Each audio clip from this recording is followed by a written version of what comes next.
Very good afternoon everyone and I hope so आप सभी बहुत अच्छे होंगे। आई विश कि आपकी स्टडी भी बहुत अच्छी चल रही होंगी। सो आज मैं आपके साथ डिस्कस करने वाली हूँ पार्ट वन। पहला जो आपका 15 यूनिट्स है, पहले तो आप पहले अच्छे से समझ लें टोटल यूनिट्स कितने हैं। 15 यूनिट्स हैं। तो पर्टिकुलरली 15 यूनिट में मैं आज फर्स्ट यूनिट के बारे में डिस्कस करूंगी। एवरी डेज ये लाइव क्लासेस 2 PM पर होंगी, दोपहर 2 बजे।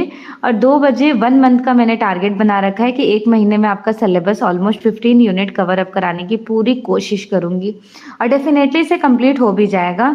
कला के अर्थ के बारे में, परिभाषा और चित्रकला सामग्री। आपने यूपीटीजीटी का सिलेबस देखा होगा, बस यूपीटीजीटी का सिलेबस उठा लें। सेम ये जो बीपीएससी वाला एग्जाम होने वाला है उनके एस्टेट, बिहार एस्टेट के एग्जाम्स क्वेश्चंस पेपर होंगे।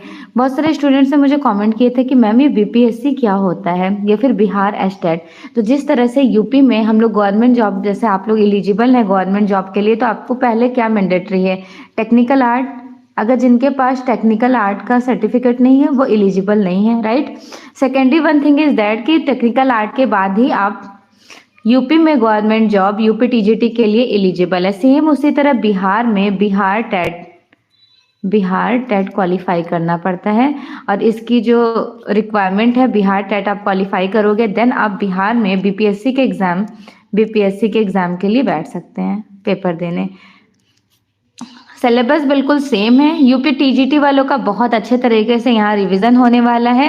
1 मंथ में almost Indian art, western art, मूर्तिकला, स्थापत्य कला, प्रिंट मेकिंग सब कुछ आप पढ़ लोगे जस्ट ओनली 1 मंथ में, क्योंकि टारगेट 1 मंथ का इसलिए रखा गया है, मोस्ट प्रोबेबिलिटी मार्च में एग्जाम होने के चांसेस हैं।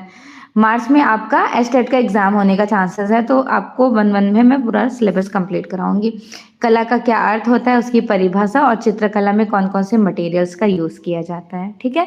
अगर आप बीपीएससी का फॉर्म फिल कर रहे हैं, आपने ऑलरेडी एस्टेट क्वालिफाई किया है, तो आप मुझसे कन्वे कर सकते हैं, मेरा बैच भी ज्वाइन कर सकते हैं। Secondary one thing is that कि एस्टेट का अगर थ्योरी के रिगार्डिंग आपको कुछ चीज़ें नहीं समझ आ रही हैं थ्योरेटिकल, तो आप इस दिए गए नंबर पर कांटेक्ट कर सकते हैं। जो भी चीज़ें होंगी, जो भी डिस्कस करना होगा, मैं आपको एक्सप्लेन कर दे रही हूँ प्रॉपर यूट्यूब पर। बट बहुत सारी चीज़ें, जो भी क्वेश्चंस आपको ना समझ आए, इस नंबर पे आप व्हाट्सएप पे क्वेश्चन सेंड कर दीजिएगा। डेफिनेटली से मैं आपके क्वेश्चंस का रिप्लाई ज़रूर करूँगी। चलिए फिर स्टार्ट करते हैं। सभी लोग सेशन को शेयर ज़रूर कर दें। ये वीडियोज़ उन स्टूडेंट्स तक ज़रूर पहुँच जाना चाहिए जिनका मार्च में एग्जाम है बीपीएससी का, लाइक एस्टेट, बिहार एस्टेट का। अभी तो बीपीएससी का एग्जाम थोड़े दिन पहले ही हुआ था। अब सेकेंडरी बहुत ही जल्दी बिहार में फिर से वैकेंसीज आने वाली हैं।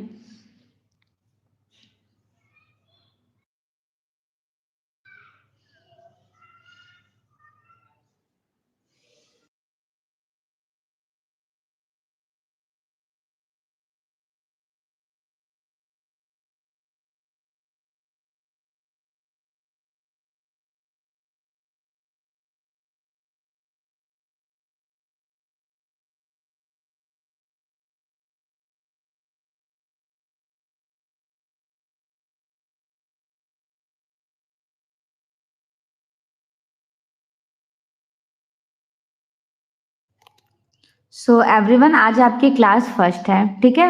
ये टारगेट बैच कंप्लीट सिलेबस कराया जाएगा फ्री ऑफ कॉस्ट। यहाँ पे आपको कोई चार्जेस नहीं लग रहे हैं, तो बेहतर होगा कि ये आप कंप्लीट कोर्स यहाँ से देख लें। इससे आपको एक IQ लेवल कनेक्टेड कर पाएंगे इजिली कि जो आप 15 यूनिट्स है कैसे कैसे आपको कवर अप करना है। तो आज मैं कौन सा यूनिट आपके साथ शेयर करने वाली हूँ, what is the meaning of art and definition, कला का अर्थ और परिभाषा, व्हाट इज पेंटिंग, चित्रकला क्या होता है, and they have to use the materials and विविध मिसक्लेनियस लाइक चित्रकला में प्रयुक्त कला सामग्री और निर्माण विधियाँ, फर्स्ट, सेकेंड एंड थर्ड। ये 3 पॉइंट्स वेरी मैंडेटरी है। सब्जेक्ट आपका ललित कला फाइन आर्ट्स है और ये एस्टेट का सिलेबस है। चलिए, तो बस आज के टॉपिक में आज मैं आपका ये वाला यूनिट कवर अप कराऊंगी।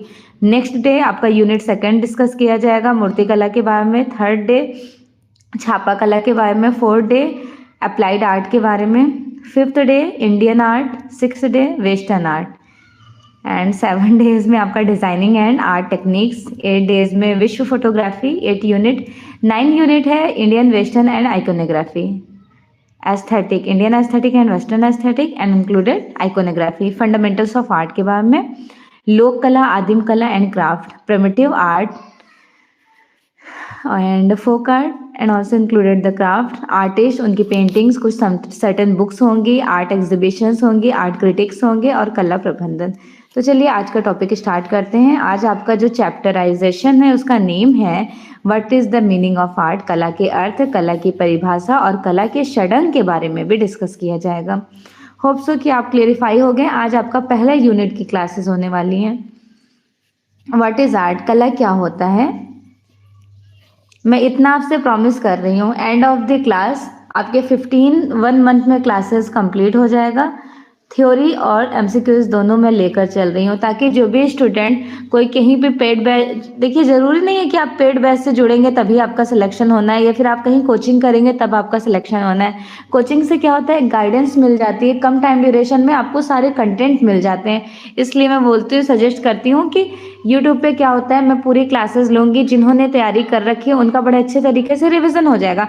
बट जिनका बिल्कुल भी बेस स्ट्रांग नहीं है, उन्होंने कुछ भी नहीं पढ़ रखा है, तो वो मुझे कम्युनिकेट कर सकते हैं। मैं कंटिन्यूसली उनको चैप्टराइजेशन बताऊंगी कि कैसे कैसे आपको क्या क्या पढ़ना है। और हाँ, अगर आप नेट की तैयारी कर रहे होंगे, 2024 नेट का एग्ज़ाम देने वाले हैं, या फिर गवर्नमेंट जॉब DSSB KVS किसी भी गवर्नमेंट जॉब की प्रिपरेशन कर रहे हैं, बिहार हो गया, UP, Madhya Pradesh, Chhattisgarh, every India के फाइन आर्ट्स से रिलेटेड, तो आप मुझसे कांटेक्ट कर सकते हैं।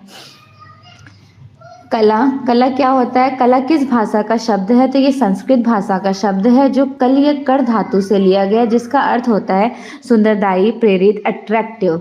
कला में कला को अंग्रेजी भाषा, इंग्लिश लैंग्वेज में क्या कहेंगे, ऑफ कोर्स इनको आर्ट कहा जाता है। ऑलरेडी आपको पता है आर्ट शब्द की उत्पत्ति किस शब्द से हुई थी, आर्ट से हुई थी। आर्ट शब्द की उत्पत्ति आर्ट्स से हुई थी, ARS, लैटिन भाषा के आर्ट से हुई थी। पूछ लिया जाए, एग्जामिनर ने ऐसे पूछ लें कि कला आर्ट की उत्पत्ति किससे हुई, तो आर्ट से हुई। आर्ट्स लैटिन भाषा का शब्द, इंग्लिश में आर्ट, 13वीं शताब्दी में। यूनान में कलाओं को क्या कहा जाता है, यूनान में कला को देखने कहते हैं, टेक्निक्स। देखने मीन्स होता है टेक्निक। कला शब्द का प्रयोग सर्वप्रथम किस ग्रंथ में हुआ, ऋग्वेद। अगर एग्जामिनर आपसे पूछ लें यथार्थवादी प्रयोग किस ग्रंथ में हुआ, तो ये भी आपको पता होना चाहिए। तो यथार्थवादी प्रयोग सर्वप्रथम कला का नाट्यशास्त्र में हुआ है। नाट्यशास्त्र किसका ग्रंथ है, नाट्यशास्त्र है भरत मुनि का, भरत मुनि। ओके, नेक्स्ट 64 आर्ट्स, 64 कलाओं का सर्वप्रथम उल्लेख आपको देखने यजुर्वेद में और दूसरा मिलेगा कामसूत्र में। The both points is very very very mandatory.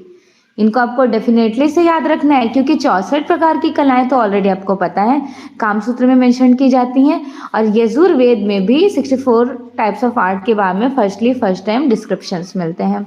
Kshemendra ने अपनी पुस्तक कला विलास में, कला विलास किसकी है, तो क्षेमेंद्र की हैं।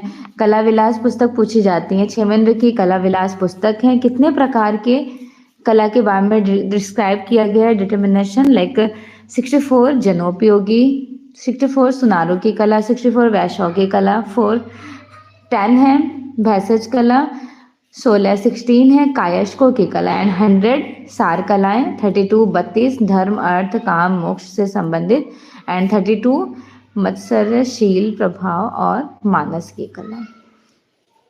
प्राकृतिक निर्मित कला को क्या कहा जाता है, देखिए पहले मैं थ्योरी पढ़ाऊंगी, थ्योरी क्योंकि आपको थ्योरी पता होना चाहिए। थ्योरी के बाद एंड में, क्लास के एंड में आपको एमसीक्यूज क्वेश्चन देखने को मिलेगा, एमसीक्यूज क्वेश्चन। प्राकृतिक निर्मित कला को क्या कहा जाता है, देव शिल्प, कॉस्मिक आर्ट कहते हैं। प्राचीन भारतीय साहित्य में कला और कलाकार के लिए किन शब्दों का प्रयोग किया गया था, कला के लिए शिल्प और कलाकार के लिए शिल्पी शब्द का प्रयोग किया गया। कला शब्द का यथार्थवादी प्रमाणिक प्रयोग सर्वप्रथम कहाँ से मिलता है, तो भरत मुनि के नाट्यशास्त्र में मिलता है। शिल्पी और कला दोनों शब्द के अलग अलग मीनिंग्स होते हैं, जो सर्वप्रथम किसने किया था, भरत मुनि ने नाट्यशास्त्र में। वह कौन से भारतीय सौंदर्य शास्त्री हैं जिन्होंने यह उक्ति लिखी है, साहित्य संगीत कला विहीन। ये भर्तृहरि का स्टेटमेंट है, किसका है, भर्तृहरि का। प्राचीन ग्रंथों और उनके एक्सप्लेनेशन, ललित विस्तार में 86 टाइप ऑफ आर्ट्स हैं, प्रबंध कोश 72, यजुर्वेद में 64, कामसूत्र में 64, कादम्बरी बाणभट्ट की इनमें भी 64, अग्निपुराण 64 एंड शुक्र नीतिसार 64। ध्यान रखिएगा ये 4 ग्रंथ हैं जिसमें 64 टाइप्स ऑफ आर्ट के बारे में मेंशन है, कामसूत्र, कादम्बरी, अग्निपुराण और शुक्र नीतिसार। ठीक है।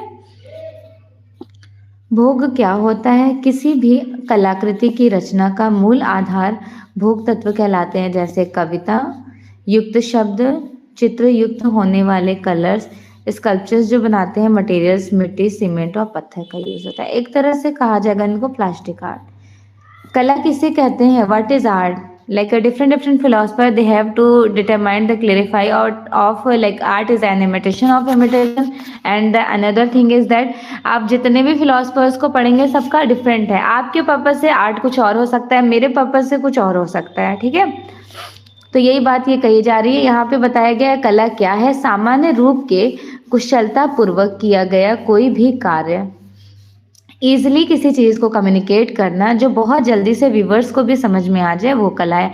जैसे अभी मैं आपको क्लासेस प्रोवाइड कर रही हूँ, आप उनको ग्रैस्प कर रहे हो, तो ये भी तो एक कला हो गई।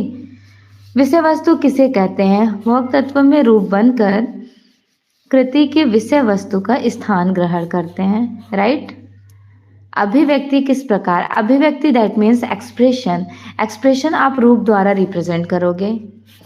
कलाओं की अभिव्यक्ति के लिए आवश्यक है भाव, विचार और अनुभूति। कला का वर्गीकरण डिवाइडेशंस होता है 2 पार्ट्स में। ये आपके एग्जाम में ऑलरेडी एस्टेट का अगर आप पेपर देने जा रहे हैं तो ध्यान रखें, ये पूछा गया है। और अभी मैं बताना भूल गई, ऊपर भी बहुत सारे क्वेश्चंस ऐसे थे जो आपके एस्टेट में पूछे गए क्वेश्चन है, और बीपीएससी में पूछे जाते हैं। नॉर्मली आप इंडिया में कोई भी एग्जाम्स दें, ये सारी चीज़ें पूछी जाती हैं। कला का जो डिवाइडेशन है वो 2 पार्ट्स में होता है, एक ललित कला और दूसरा उपयोगी कला। ललित कलाएं कौन कौन सी होती हैं ये आपको पता होना चाहिए। Painting, sculpture, architecture, music and poetry. चित्रकला, मूर्तिकला, स्थापत्य कला, संगीत और काव्य।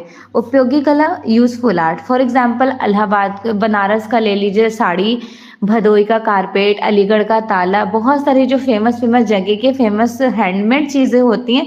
यूज़फुल आर्ट जो हम अपने ज़रूरत की चीज़ें यूज़ करते हैं, हमारे घरों में फर्नीचर्स यूज़ किए जाते हैं, कारपेट्स यूज़ किए जाते हैं, ड्रेसेस हम लोग पहनते हैं, ये सारी चीज़ें ये आर्ट के पर्पज़ में आती हैं। जो हमारे यूज़फुल वर्क आते हैं डेली वेयर में काम, उनको उपयोगी कला के नेम से जाना जाता है। ललित कला किसे कहा जाता है? जिसमें मनोभाव की अभिव्यक्ति हो, आपके एक्सप्रेशन को शो किया जाए। ललित कलाएं मुख्य रूप से कितने प्रकार की होती हैं? संगीत, काव्य, चित्र, मूर्ति और स्थापत्य। ऑलमोस्ट 5 होती हैं। अगर हेगल की क्लासिफिकेशन ऑफ फाइन आर्ट से देखा जाए तो सबसे पहले नंबर पर उन्होंने रखा है काव्य को, सेकेंडरी संगीत को, फिर चित्रकला को, उसके बाद मूर्ति कला को, सबसे निम्न वर्ग पे उन्होंने स्थापत्य कला को रखा। क्लियर हो गया? हेगल का कला वर्गीकरण किससे जाना जाता है? Hegelian classification of fine arts. Hegel ने किस काव्य को सबसे हाईएस्ट पोजीशन पर रखा था? पोएट्री काव्य को। हेगल के अकॉर्डिंग सबसे लोएस्ट पोजीशन पे जो था वो आर्किटेक्चर था, वास्तुकला। कलाओं को विशिष्टता के अनुसार हेगल ने इसे किस क्रम में डिटरमाइन किया था? क्रोनोलॉजिकल। सबसे पहले नंबर पर काव्य, दूसरे नंबर पर संगीत, तीसरे नंबर पर चित्रकला, चौथा है मूर्तिकला और 5वें नंबर पर आपका वास्तुकला कहा जाएगा। क्लियर हो गया? उपयोगी कला किसे कहते हैं? What is useful art? वे कलाएं जो मानव के व्यवहारिक जीवन को रिप्रेजेंट करती हैं उनको उपयोगी कला। जैसे बढ़ईगिरी, छपाई और पोस्टर। नॉर्मली आप समझ गए ना, जो चीज़ें ह्यूमन बीइंग क्रिएट करते हैं और वो डेली यूजेस हमारे रोजमर्रा में यूज करने वाली चीज़ें हैं, उनको उपयोगी कला, यूजफुल आर्ट। एक होता है फाइन आर्ट्स, दूसरा होता है useful art. Fine arts Lalit कला हो गई, यूजफुल आर्ट अप्लाइड, ये कहा जाएगा एज लाइक अप्लाइड में कंक्लूड किया जा सकता है। किन कलाओं को यूरोप में उदार कलाएं भी कही जाती हैं? उपयोगी कला को। स्थिर व गतिशील कलाएं होती हैं। स्थिर कलाएं जो स्टैटिक आर्ट्स होती हैं वो चित्रकला, मूर्तिकला और वास्तुकला। स्थापत्य कला, इन्हें देश के सापेक्ष भी कहा गया है। और गतिशील कलाएं जो होती हैं उनको डायनेमिक आर्ट कहा जाता है। डायनेमिक मतलब ये कि जिसमें आपका माइंड बिल्कुल डायग्नोसिस, जैसे आप नॉर्मली कोई सॉन्ग, कोई पोएट्री सुनोगे, डांस देखोगे, तो इनको कहा जाएगा डायनेमिक। इन्हें टेम्पोरल भी कहते हैं। ये दोनों आपका टेम्पोरल हो गया, या फिर डायनामिक। दृश्य तथा श्रव्य कला, नॉर्मली आप देखिए दृश्य कला आप आंखों से चीजें देखेंगे वो दृश्य हो गया, जिन्हें आप अपने कानों से सुनेंगे वो श्रव्य हो गया, एज लाइक प्रैक्टिकली। ठीक, जिन कलाओं के संवेदनशील श्रावणेंद्रिय द्वारा जो अपने कानों से सुना जाएगा उन्हें श्रव्य कला ऑडिटरी आर्ट कहा जाएगा। काव्य तथा गीत वाद्य इसी कोटि की कलाएं कही गई हैं।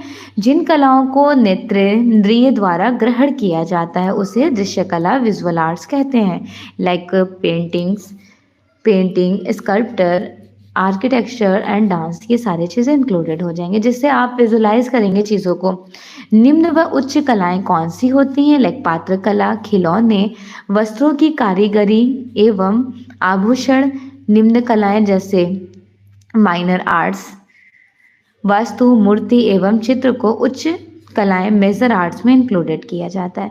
विष्णु धर्मोत्तर पुराण मार्कंडेय मुनि का ग्रंथ है। इसमें यथार्थ रूप के आधार पर अंकित सादृश्य चित्रों को क्या कहा गया, तो विधा कहा गया। सामग्री के आधार पर शास्त्रों में कितने प्रकार के चित्र माने जाते हैं, रस चित्र जो गीले रंग से बने होते हैं, धूली चित्र अर्थात सूखे रंग को डस्टिंग जमीन पे एज लाइक रंगोली कहा जाएगा बेस्ट एग्जाम्पल में। डिस्क्रिप्शंस ऑफ, अब आपके एग्जामिनर पूछें दूसरा यूनिट आपका पहले यूनिट का ए कंप्लीट हो गया, अब आपका सेकंड यूनिट देखिए, कला की परिभाषा। What is definition of fine arts. कला सत्य की अनुकृति है, प्लेटो का स्टेटमेंट है। कला अनुकरणीय है, प्लेटो का स्टूडेंट अरस्तु का स्टेटमेंट है। महान सत्य की प्रतिकृति प्रस्तुत करना कला की सबसे बड़ी समस्या है, ये गेटे ने कहे थे। जो कुछ भी देव शिल्पों प्राकृतिक के प्रतिरूपी अनुकृत किया जाता है वह शिल्प कौन से थे, शतपथ। कला बाह्य भाव की आंतरिक अभिव्यक्ति है, क्रोचे का स्टेटमेंट है। कला भौतिक सत्ता को व्यक्त करने का माध्यम है, ये स्टेटमेंट किसका है, हीगल का। हिगेलियन क्लासिफिकेशन ऑफ फाइन आर्ट्स, भौतिक सत्ता that means physical theory, right, physical theory. अपने भाव को क्रिया, रेखा, रंग, ध्वनि या शब्दों द्वारा इस प्रकार अभिव्यक्त करना कि उसे देखने या सुनने वाले के मन में भी सेम एक्सप्रेशन को रिप्रेजेंट कर दिया जाए, उनको बोलते हैं कम्युनिकेशन थ्योरी। कौन सी थ्योरी है, कम्युनिकेशन थ्योरी। तो कम्युनिकेशन थ्योरी एक दूसरे से कम्युनिकेट करना, जो देखने और सुनने वाले के मन में वही भाव उत्पन्न हो, वो टॉल्स्टॉय का है। कला अभिव्यक्ति है, एक्सप्रेशन जो शो किया जाता है ये रस्किन का है। जस्ट ओनली एक्सप्रेशन वाली थ्योरीज जो है वो क्रोचे की कही जाएंगी। कला कल्पना की अभिव्यक्ति है, एज लाइक इमेजिनेशन एक्सप्रेशन, ये है शैले की। कला दमित वासनाओं का उभरा हुआ रूप है, सिगमंड फ्रायड। दमित वासनाओं का चमक धमक सा। सिगमंड फ्रायड कौन है, ये बात तो आपको पता होगी, लिबिडो थ्योरी जिन्होंने दी थी, अनकॉन्शियस एंड सबकॉन्शियस माइंड के लिए भी जाने जाते हैं। जिस गुण या कौशल के कारण किसी वस्तु में उपयोगी गुण सुंदरता आ जाती है वह कला किसने दिया स्टेटमेंट, श्याम सुंदर दास ने। जो अभिव्यक्ति आह्लाद रंजक रूप को रिप्रेजेंट करती हैं उनको स्टेटमेंट ये वाले दिए हर्बर्ट रेड ने। कला मनुष्य की अभिव्यक्ति है, मनुष्य की अपनी अभिव्यक्ति, खुद का एक्सप्रेशन है, रविन्द्रनाथ टैगोर, आर.एन. टैगोर का स्टेटमेंट है। भारतीय चित्रकला के प्रमुख विशेषताएं, एक बेस्ट कैरेक्टरिस्टिक्स कौन से हैं, लाइक कल्पना, प्रियता, अंतः प्रकृति का अंकन, धार्मिकता, आदर्शवादी, अलंकारिकता, आकृतियां तथा मुद्राएं, जिन्हें प्रतीकात्मकता भी कहते हैं। प्रतीकात्मकता, रेखा, छाया, प्रकाश, काल्पनिक परिप्रेक्ष्य, सामान्य पात्र विधान, नामहीनता, साहित्य पर अधिकार, जो साहित्य पर एस्थेटिक्स पर रिप्रेजेंट आधारित एक सफल शैक्षणिक पाठ्यक्रम, ये पूछा गया है कई बार, कला के दायरे में रखा जाता है। ठीक है, बहुत बार ये क्वेश्चन पूछे गए हैं। नेक्स्ट, संस्कृति क्या सूचित करती है। संस्कृति जो है वो मानसिक विकास को, मानव को सुंदर और प्रांजल बनाता है। कला, प्राचीन भारतीय कला की विशेषताएं जो हैं वो रिलीजियस बेस्ड हैं, धार्मिक। प्राचीन भारतीय चित्रकला के किस दृष्टि का अंकन होता है? योगी दृष्टि को रिप्रेजेंट किया गया है। भारतीय कला में प्राकृतिक जगत का अनोखा रूप क्यों दिखाई देता है? क्योंकि चेतन अचेतन जगत के समन्वय के कारण। आधारण अज्ञानी जन समाज के लिए सरलता के ब्रह्म प्राप्ति के लिए क्या होना चाहिए? प्रतिमा और चित्र। भारतीय कला में आकर्षण होता है। क्या आकर्षण होता है? अलंकारिकता को रिप्रेजेंट करते हैं। भारतीय चित्रकला किस आधार पर विकसित किया गया था? Imagination based. ठीक है। भारत की कलाओं में किसका सबसे ज्यादा रिवॉल्यूशन था? सिंबोलिज्म, लाइक प्रकृति का। भारतीय कलाओं में आकृतियों तथा मुद्राओं को आदर्श रूप किस प्रकार प्रदान किया था? क्लासिकल डांस के थ्रू। सिक्स लिम्स ऑफ षडांग जिन्हें बोलते हैं रूपा भेदा प्रमाणानि भाव लावण्य योजनम सादृश्य वर्णिका भंग चित्र इति षडंगकम। तो अब आपको आज की क्लास में प्रॉपरली षडंग के बारे में A to Z डिस्क्रिप्शंस मिलने वाले हैं। अब बहुत ज़्यादा इंपॉर्टेंट है ये सारी थ्योरीज, डेफिनेटली से आपके एवरी एग्जाम में पुटअप किए जाते हैं। षडंग का उल्लेख सर्वप्रथम किस ग्रंथ में हुआ था? जयमंगला किसकी है? पंडित यशोधरा की है। षडंग क्या है? वात्स्यायन कृति कामसूत्र नामक ग्रंथ का टीकाकरण जयमंगला है। षडंग किसने लिखा था? यशोधर पंडित ने। कामसूत्र के तृतीय अध्याय का टीका जयमंगला में किया जाता है। यशोधर पंडित ने आलेख्य चित्रकला नेम से डिटरमाइन किए थे।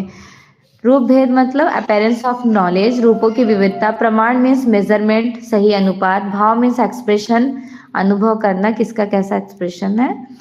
लावण्य योजना मीन्स होता है ग्रेसफुल ब्यूटी, अट्रैक्शन, खूबसूरती, सुंदरता से इनका कनेक्शन है, एस्थेटिक ब्यूटी से। सादृश्य मीन्स होता है सिमिलैरिटी, समानता। एंड वर्णिका भंग ए पैलेट ऑफ कलर स्कीम, कि आप पेंटिंग्स में कैसे कलर्स को रिप्रेजेंट कर रहे हैं।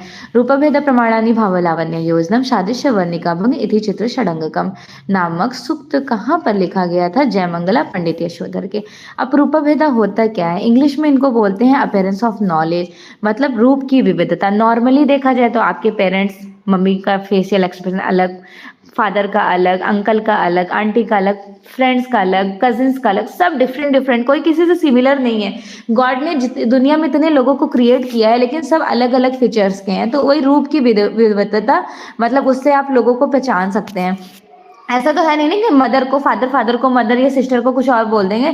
कैसे पहचानते हैं? उनके चेहरे, फेशियल एक्सप्रेशन से। तो पेंटिंग में रूप की विविधता मतलब जैसा आपको दिख रहा है एज इट इज कॉपी कर देना। कॉपी इन द सेंस कि वैसे ही व्यवहार को रिप्रेजेंट करना। रूपों में बाहरी भेदों के अध्ययन में रूप भेद के अंतर्गत ये आता है। भारतीय शास्त्र मत से शैली के आधार पर रूप के कितने प्रकार हैं? रूप के 4 प्रकार हैं। सत्य, वैदिक, नागर, मिश्र। मानव और उनके ताल, जैसे मानव साधारण 8 ताल का होता है और उत्तम 9 ताल, भयानक 12 ताल, राक्षस 16 ताल, कुमार 8 ताल और बाल 5 ताल। अब देखिए प्रमाण क्या होता है? प्रमाण एज लाइक मेजरमेंट, उनका अनुपात निकालना।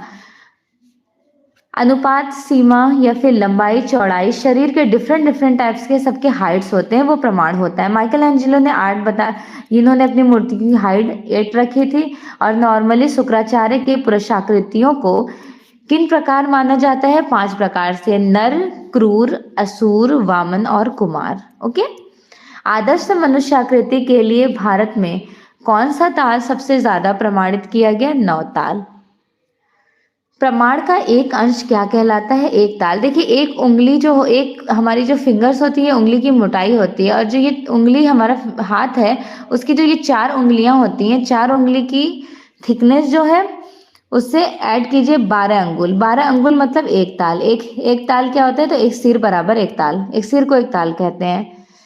प्रमाण निर्धारित ताल क्या है? एक सिर है। ये पता है, बहुत इजी, आप समझ सकते हैं ये होता क्या है।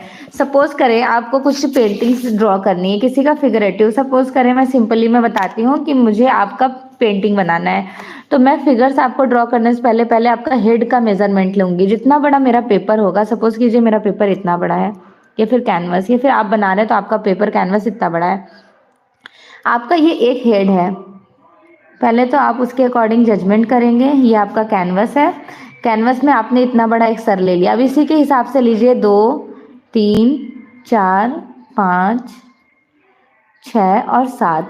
7 मतलब यहाँ तक आपकी हाइट जा रही है। तो एक इंसान का जब फिगर्स ड्रॉ करिएगा तो इनका जितना बड़ा सिर होगा उसी के अकॉर्डिंग ये हाइट जाएगी। फिर यहाँ से आप अपना जजमेंट करें कि आपको कैसे कैसे फिगर्स ड्रॉ करना है, क्या ड्रेसेस पहनाने हैं, कितनी हाइट। अब इससे क्या है कि हाइट बिल्कुल परफेक्ट है। अब बॉनी नाटी से आपको नहीं लग रही है फिगर्स। और अगर आप मेजरमेंट नहीं आता है आपको करने, और सपोज करें कि आप एक टीचर बन चुके हैं, टीजीटी मतलब टीजीटी टीचर बन गया, स्टूडेंट ने कहा सर ड्राइंग कीजिए, तो आप बच्चों को बोल रहे हो एक सर बराबर एक ताल। अरे तो ऐसे नहीं आपको बताना है, बच्चों को पूरा फिगरेटिव फॉर्म में रिप्रेजेंट करके एक्सप्लेन करना है। उनको ये बताना है कि ताल होता क्या है। सिर्फ रट लेने से काम नहीं चल जाएगा। एक सर बराबर एक ताल मतलब एक हमारी जो उंगली है, एक उंगली 12 उंगली प्लस कर दीजिए। जब ये 12 उंगली आप प्लस करोगे तो आपका सबसे पहले फोरहेड तक, माथे तक आपका 4 उंगली जाएगा। नोस्टल जहाँ पे आपकी नाक खत्म होती है वहां पर 8 अंगुल जाएगा। नीचे लिप्स के पास, चीन के पास आपका 12 अंगुल तक जाएगा। तो ये 12 अंगुल आपका एक सिर हो गया। एक सिर का ये हाइट है, ये मेजरमेंट है। अब माइकल एंजिलो ने 8 ताल माना था, तो इसी में यहाँ पे नीचे एक और ऐड कर दीजिए, तो 8 ताल अकॉर्डिंग टू माइकल एंजिलो हो जाएगा। क्लियर? अब समझ आ गया? तो मैं सजेस्ट करूंगी कि आप फाइन आर्ट्स के टीचर बनने वाले हैं इन फ्यूचर, तो फ्यूचर में आपसे पढ़ने के बाद बहुत सारे बच्चे आर्टिस्ट भी बनेंगे। तो बेहतर होगा कि आप प्रैक्टिकली उनको चीज़ों को समझाइएगा। थ्योरी याद करिए, लेकिन थ्योरी याद करने के साथ साथ प्रैक्टिकली इन सारी चीज़ों को समझना बहुत ज़्यादा ज़रूरी है। अदरवाइज फिर एक परफेक्ट टीचर या फिर एक परफेक्ट आर्टिस्ट नहीं कहा जा सकता है जब तक आपको फंडामेंटल्स के बारे में अच्छे से डीपली नॉलेज ना हो।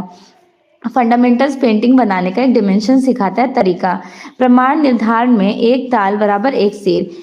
एक ताल बराबर कितनी अंगुल होती हैं? 12 अंगुल। सिर को कितने भागों में डिवाइडेशन किया जाता है? 4 भागों में। मैं अभी एक्सप्लेन कर रही हूँ, मुझे कुछ याद आ गया। मतलब एक मैम की कॉल आई थी, एज ऑफ 43, अनीता नाम था उनका। तो अनीता मैम ने मुझे मतलब बहुत अप्रिशिएट किया और बोल रही थी कि तुम्हारे बताने का एजुकेशन स्टाइल बहुत अच्छा है। लोग क्या करते हैं, सिर्फ पढ़ाते हैं। देखिए मैं आपको, आपसे मैं कांटेक्ट कर रही हूँ यूट्यूब के थ्रू, एक्सप्लेन करती हूँ, तो ये मेरा एक पैशन है। जैसे लोगों का क्रेज होता है आईएएस पीसीएस बनने का ना, तो मेरी फाइन आर्ट्स ही मेरी दुनिया है। तो इसलिए मैं चाहती हूँ कि कल को आप लोग मुझसे पढ़ने के बाद बहुत परफेक्ट टीचर बने, नॉर्मल टीचर ना बने, ताकि स्टूडेंट पढ़ने के बाद लाइफ टाइम तक आपको याद रखे। अनुपात के लिए उचित ज्ञान को किस नाम से जाना जाता है? तो वो प्राम नाम से। ठीक।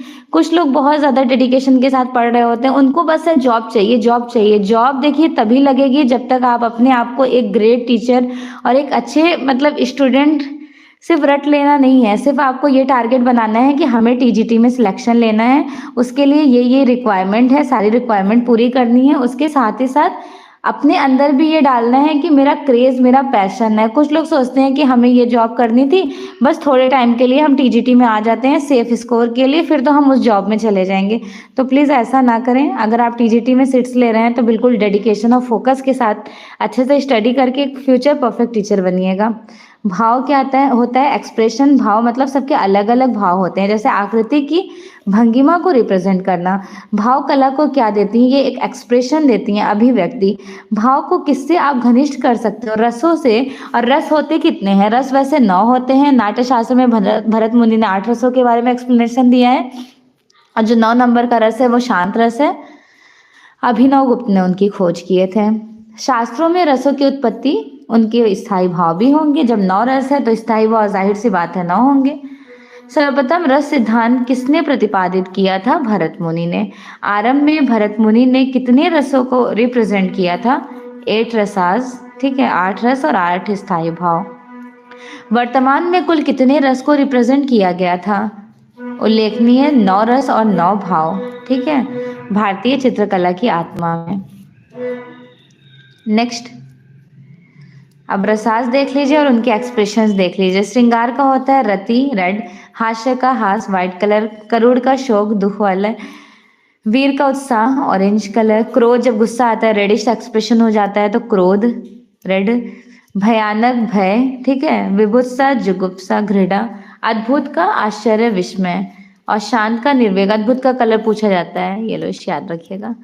लावण्य योजना का मतलब ये होता है जब भी आप एक पेंटिंग्स बना रहे होते हैं उसमें अट्रैक्शन, खूबसूरती, एक आर्टिस्ट क्या करते हैं किसी भी पेंटिंग्स को बनाते हैं ना वो सोचते हैं उसमें जान डाल दें, इतना ज़्यादा रियलिस्टिक में रिप्रेजेंट कर दिया जाए।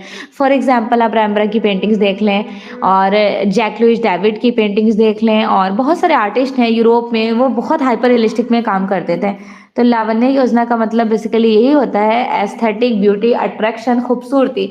सिंपल नॉर्मल अगर बात किया जाए आजकल बड़े प्यारे-प्यारे से फ़ोन चल रहे हैं, एंड्रॉयड फ़ोन, आईफ़ोन बहुत-बहुत अच्छा-अच्छा सा, तो उसमें बहुत सारे फीचर्स, फ़िल्टर्स आते हैं। तो उस फ़िल्टर में जब फ़ोटोज़ लो तो कितना खूबसूरत फ़ोटो आता है, तो सेम आप देखकर उसे इम्प्रेस हो जाते हो, वाओ! मेरे फ़ोटोज़ कितने अच्छे आ रहे हैं। तो वैसे ही कहा जाता है कि एक आर्टिस्ट अगर किसी की पेंटिंग्स बना रहे होते हैं, तो वो पूरी कोशिश करते हैं कि जो हमें दिखाई दे रहा है हम उनको एक्स्ट्रा ऑर्डिनरी ब्यूटीफुल बना दें, जिससे वो इम्प्रेस हो जाएँ। ठीक है। लावण्य मीन्स बाह्य सौंदर्य की अभिव्यंजन रूपों को रिप्रेजेंट करना। रूप गोस्वामी में उज्ज्वल नीलमणि नामक ग्रंथ में लावण्य के विषय में क्या कहा गया था? मोती की तरलता की भांति शोभित करने वाले गुण लावण्य कहे जाते हैं एज लाइक एस्थेटिक। ठीक। मुक्ता फले सुछायास्त्र लत्वामिवांतरा। ठीक। प्रतिभाति यंदगेशु तल्लवन्य हिमोच्छते। श्लोक जो है इसमें कहा गया इसका मीनिंग उज्ज्वल नीलमणि। ठीक। ग्रंथ में ये श्लोक मेंशन है। अब सादृश्यम क्या होता है? सादृश्यम मीन्स होता है सिमिलैरिटी। सिमिलैरिटी कि आप जब किसी की पेंटिंग्स बना रहे हैं तो उसमें प्रॉपरली उनका मैच होना चाहिए। ऐसा नहीं कि आपने डॉग बनाना है और आप कैट बना दिए, हॉर्स बना रहे हैं डंकी बन गया ऐसा कुछ नहीं करना है। सादृश्यम का मतलब बिल्कुल सेम चीजों को कॉपी कर देना है जो आपको सामने ऑब्जेक्ट्स रखा हुआ दिखाई दे रहा है। किसी मूल वस्तु, पदार्थ अथवा भाव को रिप्रेजेंट करना, प्रतिकृति की समानता दर्शाना सादृश्यम कहलाता है। भारतीय कला में शरीर रचना हेतु प्रधान रूप से किन उपमानों को रिप्रेजेंट किया गया है? स्थिर मुख आकृति, चंचल मुख पान की आकृति जैसे प्रसन्न नेत्र, खंजन पक्षी के समान, विलासी नेत्र परवल के फांक के समान। परवल का फांक कैसा होता है? कुछ ऐसे ही तो होता है। उनके समान। योगी के कान ऊग के समान। कान बोलते हैं ना यार, ये वाला कान अच्छा माना जाता है तो ये बताया जा ऊ के समान। आदर्श कान गिद्ध, जैसे बैठा हुआ गिद्ध है उसके समान आकृति होनी चाहिए। ये एक क्वालिटीज बताती हैं सादृश्यम की। इस तरह से खूबसूरत रिप्रेजेंट आप कर सकते हो पेंटिंग्स को। वर्णिका भंग ए पैलेट ऑफ कलर स्कीम, कि कलर्स कैसे आप सेलेक्ट कर रहे हैं कैनवसेस से, कैनवस में जो कलर्स अप्लाई कर रहे हैं। ऐसा तो नहीं कि आपको व्यूवर्स ऑब्जेक्ट दिखाई दे रहा है ब्लू कलर और आपने पर्पल कलर्स लगा दिया। नहीं, अगर आपको ऑब्जेक्ट ब्लू दिख रहा है तो आपको अपने कैनवस पे, पेपर पे ब्लू ही रिप्रेजेंट करना है। उनमें बोला जाता है कि जैसा आपको पेंटिंग्स में दिख रहा है वैसे कलर स्कीम को सिलेक्ट करना है। इंग्लिश में बोलते हैं a palette of colour scheme, Hindi में कलर की विविधता। भारतीय चित्रकला में षडांग को कौन से अंग में रखा गया है जो रंग के महत्व को दर्शाते हैं? वर्णिका भंग। वर्णिका भंग किसे कहते हैं? नाना प्रकार के वर्ण की भंगिमाओं को। चित्र के षडांगों में सबसे कठिन साधन कौन सा था? सबसे ज्यादा वर्णिका भंग। प्रमुख वर्ण कितने होते हैं? प्रमुख वर्ण होते हैं 5, प्राइमरी और achromatic, red, yellow, blue, black and white. तो आप याद रखिएगा मूल रंग जो होते हैं प्राइमरी और एक्रोमेटिक। अब प्राइमरी कलर्स इससे आपका क्लियर हो जाएगा और इससे आपका एक्रोमेटिक भी क्लियर हो जाएगा और आप भूलेंगे भी नहीं प्राइमरी कलर्स कौन कौन से हैं। रेड, येलो, ब्लू है, रेड, येलो एंड ब्लू, और ये ब्लैक एंड व्हाइट आपका एक्रोमेटिक है। कलागत तत्व, जिनको एलिमेंट्स ऑफ आर्ट्स कहते हैं। चित्रकला में कितने तत्व माने गए हैं? 6। अंतराल, रेखा, आकृति, वर्ण, तान, पोत एंड वयन, जिनको टेक्सचर कहा जाता है। पोत मीन्स टेक्सचर, वयन। अंतराल क्या होता है? Without space all is blind, जब तक आप एक स्पेस नहीं लोगे तब तक आप पेंटिंग्स नहीं कर सकते हो। ठीक है, उनको अंतराल कहा जा सकता है। स्पेस में आप कुछ भी ले सकते हैं, जैसे आप मोबाइल का कवर ले लीजिए, सिंपल कैनवस ले लीजिए, पेपर ले लीजिए, या फिर वॉल ले लीजिए, दीवार, कुछ भी ले सकते हैं। अपने नेल, अपनी फिंगर्स का जो नाखून नेल है उस पे भी आर्ट किए जा रहे हैं आजकल, बॉडी आर्ट हो रही है, तो ये सब एक अंतराल के शेप दायरे में आ जाएगा। अंतराल कहलाता है चित्रकला के द्विआयामी कार्य क्षेत्र को। दृश्य कला के अंतर्गत अंतराल का क्या एक्सप्लोरेशन है? रिक्त स्थान, दृश्य कला में अंतराल क्या है? ये एक खाली स्थान है। वह स्थान जिसे कोई स्पर्शनीय वस्तु स्थित हो जाता है उसे अंतराल कह दिया जाता है।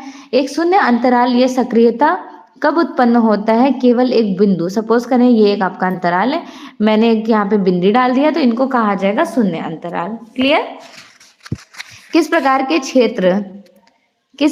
के क्षेत्र विभाजन से अंतराल में सक्रियता आती है? असम विभाजन से। सम और असम दो तरह के विभाजन होते हैं। प्रभावशाली अंतराल का सृजन चित्रतल पर कैसे किया जाता है? आकृतियों की मदद से और दूरियां छोड़कर।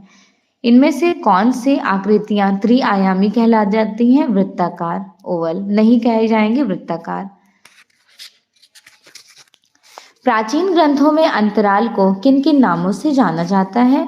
सम्रांगण सूत्राधार, भूमि बंधन, अभिलाषिता, चिंतामणि, विष्णु धर्मोत्तर पुराण। और क्या कहा जाएगा? सम्रांगण सूत्राधार ये राजा भोज की हैं, इसमें अंतराल को सम्रांगण सूत्राधार में भूमि बंधन। अभिलाषिता चिंतामणि ये सोमेश्वर की, इसमें स्थान निरूपेक्ष। विष्णु धर्मोत्तर पुराण किसकी है? ये मार्कंडे मुनि की, इसमें अंतराल को स्थान कहा गया। ये सारे पॉइंट्स बहुत ज्यादा मैंडेटरी और इंपॉर्टेंट है, आपके एग्जाम में डेफिनेटली इसे पुटअप किए जाते हैं। धरातल और अंतराल में क्या डिफरेंस है? ये तो बहुत इंपॉर्टेंट है। व्हाट इज, देखिए दोनों को इंग्लिश में क्या कहा जाता है ये आपको पता होना चाहिए। अंतराल को इंग्लिश में बोलते हैं स्पेस, एरिया, क्षेत्र, और धरातल को इंग्लिश में बोलते हैं सरफेस, सरफेस। अब देखिए क्या फर्क है। कोई भी स्थान या ग्राउंड चित्र के धरातल हो सकते हैं, लेकिन अंतराल केवल कलाकार का कक्ष हो सकता है। ये बहुत इंपॉर्टेंट है। अब नॉर्मल आप ऐसे समझ लीजिए ना, जैसे आप जहाँ पे बैठे होंगे, चेयर पे बैठे होंगे, सामने टेबल रखा होगा। सपोज करें आप अपने माइंड में इमेजिनेशन बनाएं और हमारे किचन में बहुत सारा रैक हो गया, बेड हो गया, जमीन हो गई, ये सब क्या होगा? ये सब धरातल है। लेकिन अंतराल सिर्फ और सिर्फ वो है जहां पर आर्टिस्ट पेंटिंग करता है। ऐसा तो नहीं है आप बेड है तो बेड हमारा धरातल है तो बेड पे ही बैठ के पेंटिंग करना शुरू कर देंगे, ऐसा कुछ नहीं है। मतलब सिंपलिसिटी ये बताया जा रहा है कि धरातल उन चीजों को कहा जाता है जो हमारा नॉर्मली हम हर जगह देख रहे होते हैं, जहाँ बैठे होते हैं उसके सामने का एरिया होता है, वो सब धरातल हो जाएगा। पेंटिंग्स उस जगह को बोलते हैं जहाँ पर आर्टिस्ट पेंटिंग करना शुरू कर देते हैं। नॉर्मली अभी कहा जाए, जैसे हमारे हैंड में नेल है, नेल आर्ट आपको करना है, जब तक आपकी नाखून ब्लाइंड मतलब फ्री है, खाली है, तब तक वो धरातल है। जब आप उसमें पेंटिंग करने के लिए बैठ जाओगे, नेल आर्ट करने, तब वो आपका अंतराल बन जाएगा। बस यही है। आई थिंक मुझे यकीन हो गया कि अब आपको कंफ्यूजन धरातल और अंतराल में नहीं रहेगा।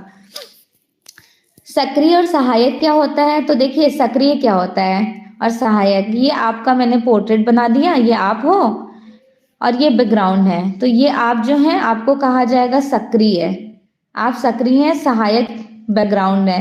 हेल्पिंग वर्ड और मेन वर्ब, मेन वर्ब क्या है? मेन वर्ब आप खुद है और हेल्पिंग वर्ब यहाँ पर क्या है? आपका बैकग्राउंड है। वही चीजें कही जा रही हैं। सोडियम विभाजन सिद्धांत, गोल्डन सेक्शन का रूल यूक्लिड ने दिए थे, कहाँ से बिलोंग करते हैं? यूनान से। यूनान में इन्होंने जो रेशियो रखा था वो 3.5, 5.8, 8.13, 2.3 कुछ ऐसे करके ही तो रेशियो था। मध्यकालीन यूरोपीय कलाकारों ने अंतराल का संयोजन किस सिद्धांत के आधार पर रखा था? दृष्टिगत क्षयवृद्धि, पर्सपेक्टिव के आधार पर। अक्षय अंतराल क्या होते हैं? वह क्षेत्र जहां पर चित्रकार ने कार्य आरंभ नहीं किया हुआ होता है, अर्थात खाली स्थान। अक्षय मतलब होता है ब्लाइंड स्पेस, जहां पर कुछ नहीं बना है। उसमें पता है एलटी एग्जाम में पूछा गया, इसको वर्जिन स्पेस भी बोलते हैं। पूछा जाता है ना कि वर्जिन स्पेस क्या होता है, मतलब खाली जगह को इंग्लिश में वर्जिन स्पेस कहते हैं। मध्यकालीन यूरोपीय कलाकारों ने किस विभक्ति का प्रयोग अपने चित्रों में अधिक किया था? तो सबसे ज्यादा इन्होंने किया है सम विभक्ति का। अंतराल में रेखा की कौन सी 3 स्थितियों को रिप्रेजेंट किया जाता है? एक ऊर्ध्व को, दूसरा क्षैतिज को, तीसरा कर्णवत को। चित्र सृजित करने के लिए सर्वप्रथम किसकी सबसे ज्यादा नीड होती है? धरातल की। फिर उस धरातल पर अंतराल, मतलब कलाकार जब काम करने बैठेंगे वो अंतराल बन जाएगा। रेखा लाइंस क्या होती हैं? What is line? Lines is a distance between two point, दो बिंदुओं के बीच की दूरी को रेखा कहते हैं। एक गतिशील बिंदु के अंतरहीन रेखा लाइन जो यूज किया जाता है उनको भी रेखा कहा जाएगा। रेखा दो प्रकार की होती हैं, सरल और वक्र। सरल मतलब सीधी, वक्र मतलब मूवमेंटेबल। रेखा के प्रकार कितने होते हैं और रेखा के प्रभाव कितने होते हैं? प्रकार होते हैं 7 और प्रभाव कितने होते हैं? रेखांकन के प्रभाव 8 होते हैं। ठीक, प्रकार बता देते हैं। वर्टिकल लाइंस, लाइन से ड्रॉ कर दे रहे हैं, ये वर्टिकल लाइंस हो गया, कहाँ गया, ये वर्टिकल हो गया, ये हॉरिजॉन्टल हो गया, ये डायगोनल हो गया, और ये आपका हो गया एरियल, जो चारों तरफ से रेडिएशंस की तरफ स्प्रेड होती हैं।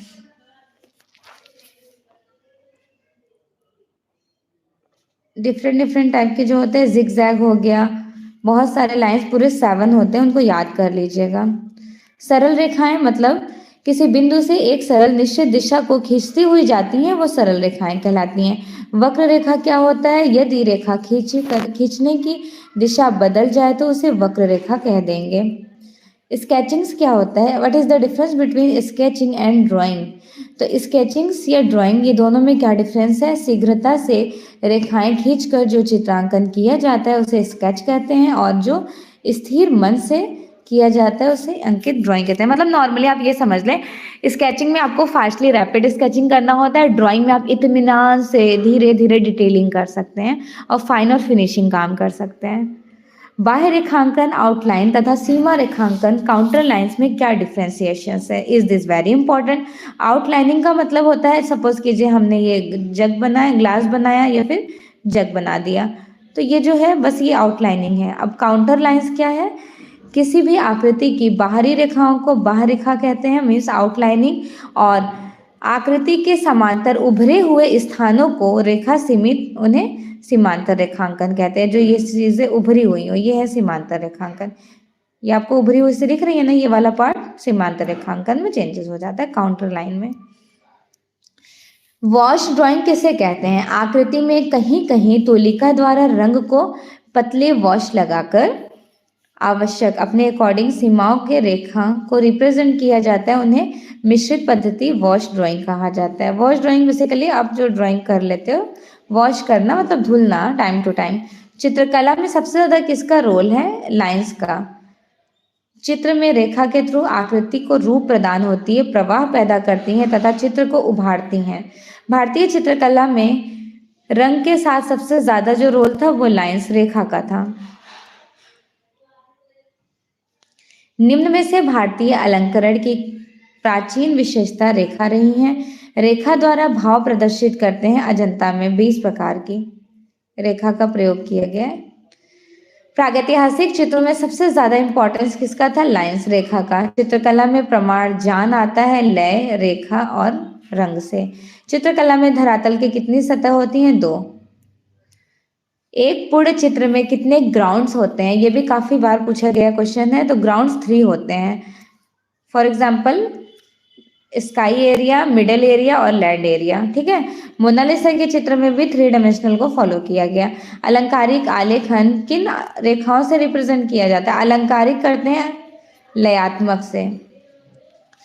समानांतर रेखाएं कैसे किसे कहते हैं? एक ही दिशा में बढ़ाई गई जो रेखाएं हैं। समांतर का मतलब ये वाली रेखाएं एक ही दिशा में जो बढ़ाई जा रही हैं, नहीं कभी मिलती नहीं है। सपोज करिए कि आप एक बिल्डिंग बना लीजिए, आपके घर, अपने घर में ही देखिए, एक रेखा चलती जाती है लेकिन वो कभी मिलती, वापस से पलट के मिलती नहीं है, बस वो चलती जाती है, पूरा घर बन जाता है, बस वो जाती जाती जाती है, वापस आकर मिलती नहीं है। वो वाली रेखाएं कही जाती हैं समांतर रेखाएं। स्वतंत्र रेखांकन पद्धति किसे कहते हैं?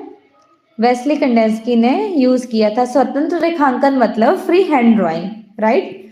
स्मृति रेखांकन मीन्स मेमोरेबल ड्राइंग।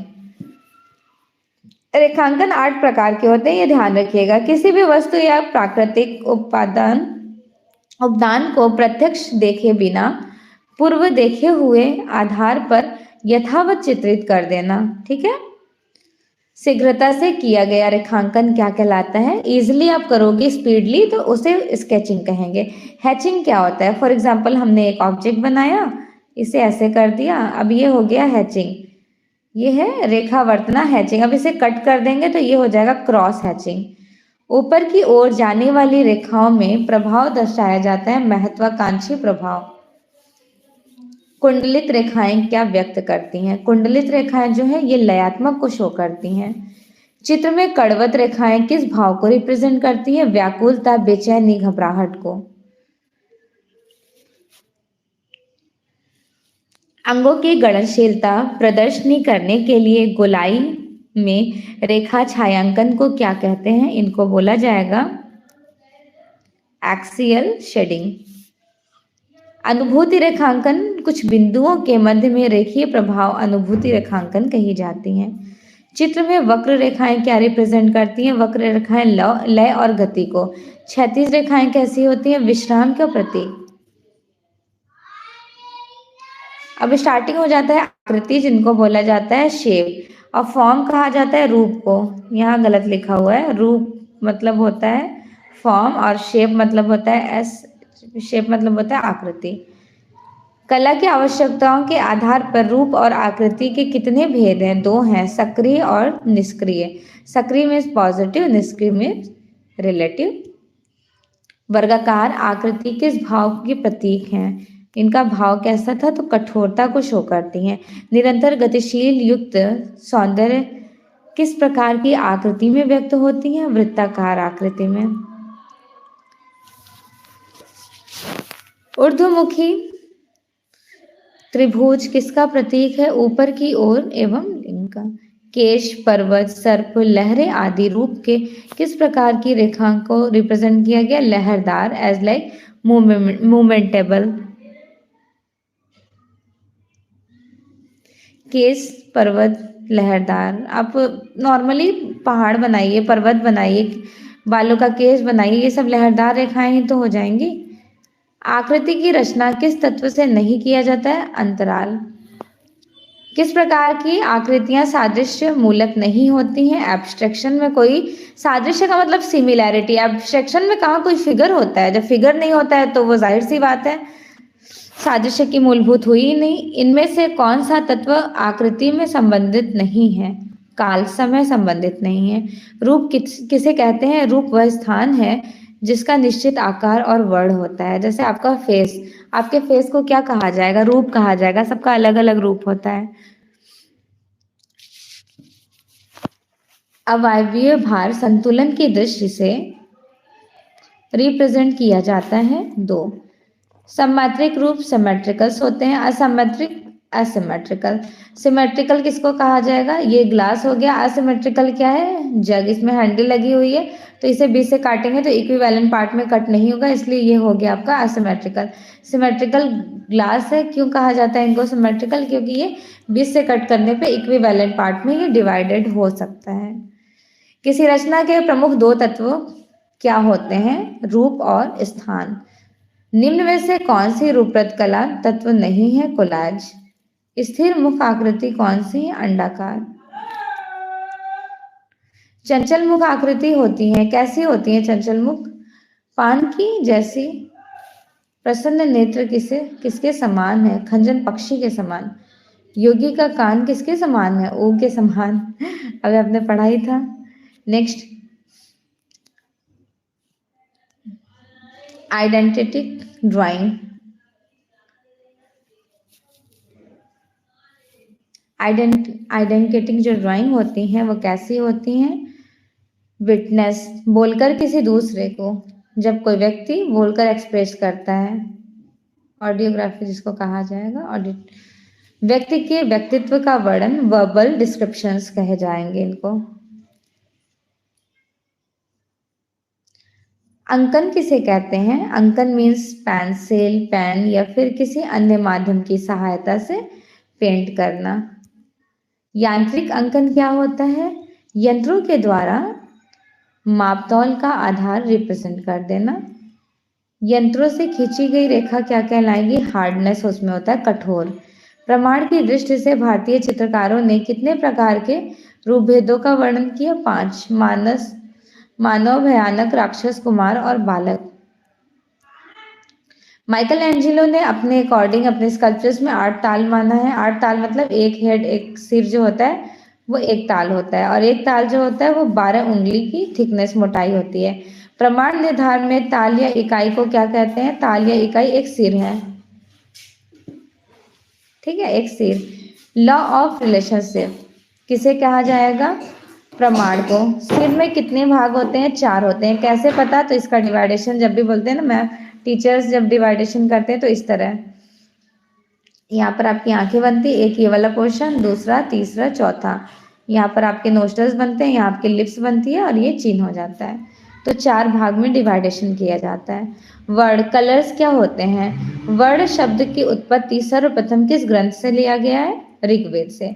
और कला शब्द की भी उत्पत्ति एंड ऑल्सो इंक्लूडेड वर्ड शब्द की उत्पत्ति भी। चित्रकला में रंगों का प्राप्त करने का साधन क्या था? रंग द्रव्य। रंग क्या है? प्रकाश के गुण जो प्रकाश के संपत्ति कहलाते हैं। रंग की टेक्निक भाषा में कह जाएंगे ह्यू। सबसे अधिक तरंग लंबाई, सबसे कम कंपन युक्त आपको रेड कलर्स में देखने को मिलेगा, और सबसे ज्यादा तरंग लंबाई और सबसे कम कंपन गति पर्पल कलर्स, बैगनी में। अमेरिकी चित्रकार मुशेल अल्फ्रेड हेनरी के अकॉर्डिंग प्राथमिक प्राइमरी कलर्स 5 होते हैं। तटस्थ रंग ग्रे, ब्लैक, व्हाइट। वैसे तो ब्लैक एंड व्हाइट को तटस्थ में एक्रोमेटिक में रखा जाता है। प्रकाश में उत्पत्ति रंगों को हम किसके द्वारा देख सकते हैं? प्रिज्म के थ्रू। यहीं पर आप एक पॉइंट अपना और क्लियर कर लीजिए। देखिए, जो ब्लैक एंड व्हाइट कलर्स हैं इनको इंग्लिश में कहा जाता है एक्रोमेटिक, एक्रोमेटिक, और क्या कहा जाता है? और न्यूट्रल कहा जाता है। हिंदी में क्या कहा जाता है? हिंदी में कहते हैं उदासीन और तटस्थ। क्लियर हो गया? उदासीन, तटस्थ रंग कहते हैं। और एक बोलते हैं वर्ण शून्य। 3 नाम से हिंदी में जाना जाता है। तीनों पॉइंट इंपॉर्टेंट, इंग्लिश भी याद रखिए, हिंदी भी याद रखिए। प्रकाश के उपस्थित रंगों को प्रिज्म में ऐसे देखिए, रेज ऑफ, ये सूरज है, इसकी रोशनी शीशे के अंदर घुस रही है, तो यहाँ रेज निकल के आ रहा है। जब रेज निकल रहा है तो कौन से कलर्स निकल कर आए? VIBGYOR colours, VIBGYOR, violet, indigo, blue, green, yellow, orange and red. इसकी खोज 1660 ईस्वी में सर आइजैक न्यूटन ने किए थे। इसका क्रोनोलॉजिकल सीक्वेंस विबग्योर याद रखिए, बैगनी, नीला, आसमानी, हरा, पीला, नारंगी, लाल, जिसको बैनी आह पीनाला कहा जाता है। अगर आपको हिंदी में तो बड़ा टिपिकल्ट है, इंग्लिश ही विबग्योर याद कर लीजिए। जो भी आपको याद है ठीक है, अगर याद नहीं है तो विबग्योर ही याद रखिए, क्योंकि विबग्योर का क्रोनोलॉजिकल भी पूछा जाता है एग्जाम में। कौन सा इंद्रधनुष का हिस्सा नहीं है? तो brown colour is not the part of rainbow. Next, प्राथमिक रंग होते हैं, तो प्राइमरी कलर्स को आपको सिलेक्ट करना है। प्राथमिक colours is red, yellow and blue. अगर प्रकाश के प्राथमिक रंग एग्जामिनर आपसे पूछता है, देखिए 2 तरह के प्राथमिक रंग होते हैं, एक होते हैं प्रकाश के और दूसरे होते हैं पदार्थ के। तो प्रकाश के प्राथमिक रंग होंगे RGB, रेड, ग्रीन, ब्लू, और पदार्थ के प्राथमिक रंग रेड, येलो, ब्लू। ये क्लियरिफाई रखिएगा। प्राथमिक रंग ऐसे रंग जो अन्य किसी एक ही रंग से, जैसे प्राथमिक का मतलब प्योर और प्राइमरी कलर्स होता है, और एक प्राइमरी मिलाकर के द्वितीयक रंग बन जाता है। प्रकाश के प्राथमिक जो है वो RGB है, और पदार्थ के प्राथमिक रंग जो है वो RY, रेड है। सेकेंडरी कलर्स हरा, बैगनी और नारंगी। सपोज करें आपके पास रेड, येलो और ब्लू कलर्स है। एक ट्रायंगल बनाइए, रेड येलो मिक्स कीजिए, ऑरेंज बनेगा। ब्लू में येलो मिक्स करेंगे तो ग्रीन बनेगा। ब्लू में आप रेड मिक्स करेंगे तो वॉयलेट बनेगा। तो ये तीनों आपका प्राथमिक रंग हो गया, और ये तीनों आपका द्वितीयक रंग हो गया। क्लियर? इंपॉर्टेंट है। और तृतीयक रंग कितने होते हैं? तो 6 होते हैं। तृतीयक भी मैं यहीं पे रेशियो बता दे रही हूँ। रेड और ऑरेंज मिक्स करेंगे तो रेडिश ऑरेंज बनेगा, ये तृतीयक रंग हो गया। येलो में ऑरेंज मिक्स करेंगे तो येलोइश ऑरेंज बनेगा, ये भी तृतीयक है। येलो में ग्रीन मिक्स करेंगे तो येलोइश ग्रीन मिलेगा, बन जाएगा कलर, ये भी तृतीयक है। ब्लू में ग्रीन मिक्स करेंगे तो ब्लूइश ग्रीन बनेगा, ये भी तृतीयक है। ब्लू में वॉलेट पर्पल मिक्स करेंगे तो ब्लूइश पर्पल बनेगा, ये भी आपका तृतीयक हो गया। जब आप पर्पल में रेड मिक्स करेंगे तो रेडिश पर्पल, ये भी आपका टर्शरी कलर तृतीयक रंग हो गया। तो 6 आपके 3 primary plus 3 secondary plus 6 tertiary हैं। कैसे पता? तो देखिए 1 2 3 4 5 6, राइट, ये सारे कलर्स। तो आपको ये रेशियो निकालने आना चाहिए प्रैक्टिकली। अगर नहीं याद करेंगे तो कंफ्यूज रहेंगे। रटिएगा मत प्लीज, क्योंकि आप एडल्ट हैं, बड़े हैं, रटने का कोई यहाँ मतलब नहीं है, आप समझ के याद कर लीजिए। सुप्रसिद्ध जर्मन विद्वान ओस्टवाल्ड जो हैं, विल्हम ओस्टवाल्ड ने कितने रंग चक्रों को रिप्रेजेंट किया था? 8 और 24। 4 प्राथमिक प्लस 4 द्वितीयक और अपने कलर ह्यू में 24 ह्यू। ओस्टवाल्ड रंग की रचना कौन से वैज्ञानिक करते हैं? जर्मन वैज्ञानिक। निम्नलिखित में से किस रंगों को मिलाकर नारंगी रंग आप बना लोगे? तो नारंगी रंग with the help of yellow and red. सार्वधिक सामंजस्य उत्पन्न किया जाने वाला जो रंग है वो लाल और हरा है। प्रजनन और विकास के प्रतीकात्मक रंग हरा है। लाल रंग किसका प्रतीक है? Red colour is the symbols of love, प्रेम का, पराक्रम का। कौन सा रंग ठंडा कूल कलर्स की श्रेणी में आता है? नीला रंग। उस रंग का चयन करें जो तेज गर्म रंग का हिस्सा नहीं है। Blue colour is also cool colour, तो इसलिए तेज गर्म रंगों का हिस्सा नहीं हो सकता। शीतल प्रभाव उत्पन्न करने वाले कलर्स जो होते हैं वो ब्लू एंड ग्रीन्स होते हैं। कौन से रंगों में अधिक भार होता है? गर्म रंग सबसे वैल्यूएबल भारी होता है, ठंडे रंग हल्के। आप किन्हीं दो रंगों को मिलाकर ब्लैक कलर्स बना लोगे। ब्राउन में भूरे में नीला मिलाकर काला रंग बन सकता है। आप किन दो रंगों को मिलाकर काला रंग बनाएंगे? कत्थई और नीला और भूरा और नीला, ध्यान रखिएगा। किस किस रंग के मिलाने से ग्रे कलर्स क्रिएट होता है? Black and white colours mix to make a grey colour. Offset colours होते हैं CMY के, साइन मेजेंटा, येलो, ब्लैक। इनको सब्सट्रैक्टिव में भी रखा जाता है। Cyan magenta, yellow, black. K is the key colours. भारतीय झंडे में प्रयुक्त चक्र जो है नेवी ब्लू है। भारतीय तिरंगे झंडे में चक्र किसका प्रतीक है? निरंतर गति का प्रतीक है। भारतीय चित्रकला में रंग विधान किसका रहा था? वर्णिका भंग, पैलेट ऑफ कलर स्कीम। मोनोक्रोमा क्या होता है? एक ही रंग में विभिन्नता को रिप्रेजेंट करना। लाल रंग के प्रकाश में कौन से रंग की वस्तुएं काली प्रतीत होती हैं? हरे रंग की। Body colours also called at gouache colours, जो मिश्रित हमारा जो बॉडी है, जैसे हम सभी लोगों का, तो वो ऐसा तो नहीं हमें अंदर से उसका, हमारे बॉडी के अंदर कुछ पार्ट्स हैं और लाइक बोन्स हैं, कुछ दिखाई देता, कुछ नहीं दिखाई देता है, तो उनको क्या कहा जाएगा? उनको ओपैक कहा जाएगा। Body colour is also called as opaque. वस्तु द्वारा प्रकाश को अपने समाहित कर लेने की कौन सी गति है? रंगहीन अथवा काली। विष्णु धर्मोत्तर पुराण के मुख्य वर्ण में कितने पार्ट्स होते हैं? 5। लाल, पीला, नीला, सफेद और काला। न्यूटन के अनुसार प्रकाश की रंगतें कौन सी हैं? तो wallet, VIBGYOR, wallet, Indigo, blue, green, yellow, orange and red. चलिए नेक्स्ट पॉइंट देखिए। सफेद, काला या किसी रंग को मिलाकर अनोदर्स कलर्स बनेंगे, उनको आभा रंग कहा जाएगा, आभा नीलिंग रंग। रौद्र रस रेड कलर्स है एज ए सिंबल। गुस्से में आप होते हैं, आपका फेशियल एक्सप्रेशन रेडिश हो जाता है, तो इसलिए रौद्र का मतलब लाल रंग। तीव्र प्रकाश को क्या कहा जाएगा? हाईलाइट कहा जाएगा। गर्म रंग कौन से हैं? लाल, पीले और नीले। कला सामंजस्य उत्पन्न किया जा सकता है कला से, किसमें? रेखाओं, रूपों और रंगों में। किस वैज्ञानिक ने बताया है कि वर्ण की उत्पत्ति प्रकाश से? 1660, याद रखिएगा 1660 में सर आइजैक न्यूटन ने। बैठो भी, मैम आ रही है, ठीक है, बैठ के स्टडी करो आप तब तक। नेक्स्ट पॉइंट देखिए। प्रिज्म का आविष्कार कौन किया था? तो न्यूटन, ब्रिटिश वैज्ञानिक ने। जाओ मैम को अपने बुला कर लाओ। हम किसी वस्तु को किस प्रकार देख सकते हैं? किसी वस्तु से विकर्ण होकर जब प्रकाश रेटिना पर केंद्रित होती हैं तो रोड्स और कोन्स नामक की दो सूक्ष्म तंतु ग्रंथियां आपके आईज में होती हैं। रोड से आप काले और सफेद रंग को देख सकते हैं। कोन से, जैसे हमारी आंखों में दो सूक्ष्म तंतु ग्रंथियां होती हैं, एक रोड्स और दूसरा कोन्स। हम लोग रोड्स, जो अगर हमारा रोड सही से काम नहीं करेगा, हमें दुनिया में जो काली और सफेद रंग दिखती है वो नहीं दिखेंगी, और अगर हमारा कोन्स काम नहीं करेगा सही ढंग से तो हमें दुनिया की रंगीन चीजें नहीं दिखेंगी। तो इसीलिए बोला जाता है कलर ब्लाइंडनेस हो गया। यहाँ तक क्लियर हो गया? नेक्स्ट पॉइंट देखिए।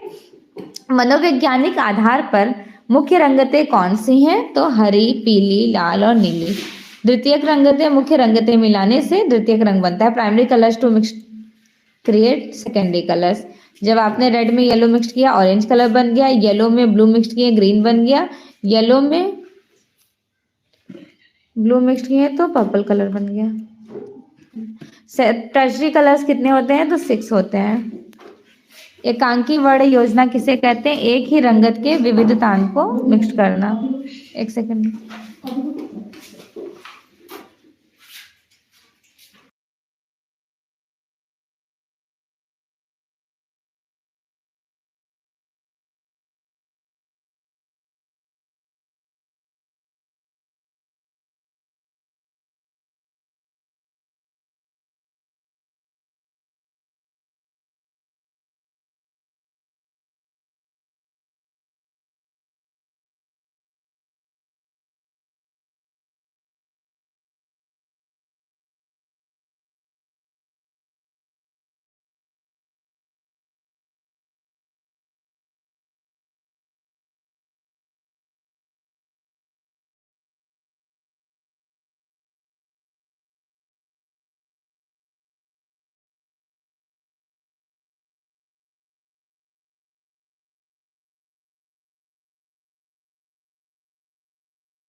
बता दे रहे हैं।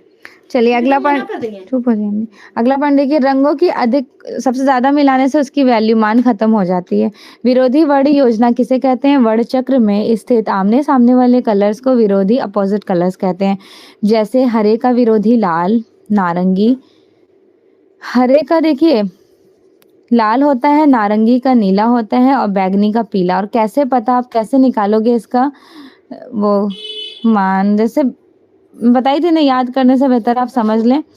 रेड, येलो, ब्लू ये प्राइमरी कलर्स है। जब आप इनको मिक्स कर रहे हैं तो यहाँ ऑरेंज बन जा रहा है रेड येलो मिक्स करने पर, और ये दोनों कलर मिक्स कर रहे हैं तो ग्रीन बन रहा है, ये दोनों मिक्स कर रहे हैं तो वॉयलेट बन रहा है। तो रेड के सामने ग्रीन है मतलब लाल का विरोधी हरा, येलो के सामने वॉयलेट है तो पीले का विरोधी बैगनी, ब्लू के सामने ऑरेंज है, नीले का विरोधी नारंगी। क्लियरिफाई हो गया? एक दूसरे के आमने सामने वाले कलर जो कलर व्हील में होते हैं उनको अपोजिट कलर्स कहते हैं। नेक्स्ट देखिए, प्रकाश की मात्रा सबसे अधिक किस रंग पर पड़ती है? तो सबसे ज्यादा येलो कलर्स पे पड़ती है। नॉर्मली आप विजुलाइज कर सकते हैं। प्रांग के अकॉर्डिंग 3 टर्शरी कलर, तृतीयक रंग जो है वो देखिए सेटन, रेसेट और ऑलिव। नारंगी और हरा मिलाने से सेटन कलर्स बनता है, और नारंगी और बैगनी मिलाने से रेसेट बनता है, हरा और बैगनी मिलाने से ऑलिव ग्रीन बनता है। रंगत किसे कहते हैं? रंगत प्रकृति के हल्केपन और गहरेपन को। जैसे रंगत ह्यू को कहते हैं। ह्यू मीन्स रंगत होता है। वैल्यू मतलब, ह्यू का मतलब नेम ऑफ कलर्स, वैल्यू मतलब लाइट एंड डार्क टोन, और इंटेंसिटी मतलब क्रोमा, उसके प्योरिटी को रिप्रेजेंट करना। अक्षपटल के पक्ष में कौन से 2 सूक्ष्म तंतु ग्रंथियां होती हैं? Roads and cones. रोड से आप दुनिया भर की काले और सफेद चीजों को देख सकते हैं। काले और सफेद, सिर्फ और सिर्फ काले और सफेद से हमारी जो आंखें हैं, आंखों में जो सूक्ष्म तंतु ग्रंथियां हैं उससे रोड से काला सफेद। तो ऐसे याद कर लीजिए ना, रोड कौन से कलर का होता है? रोड ब्लैक एंड व्हाइट होता है, तो उससे आप कभी जिंदगी में नहीं भूलेंगे। और जो कोन्स होता है, आइसक्रीम आप खाते हो, उसमें कोन वाली आइसक्रीम में बहुत सारे कलर्स होते हैं, तो उससे आप कोन्स को याद कर लीजिए। बस याद रहना चाहिए, ये ज्यादा मैंडेटरी है। ठीक है, चलिए नेक्स्ट पॉइंट देखिए।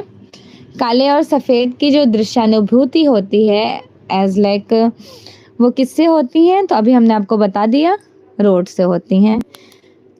शिल्प रत्न तथा विष्णु धर्मोत्तर पुराण में प्राथमिक रंगतों को क्या कहा जाता है? Shilpa Ratna and also included Vishnu Dharmottara Purana, तो इसमें कहा जाएगा क्रमशः सुधा वर्ण, मूल वर्ण।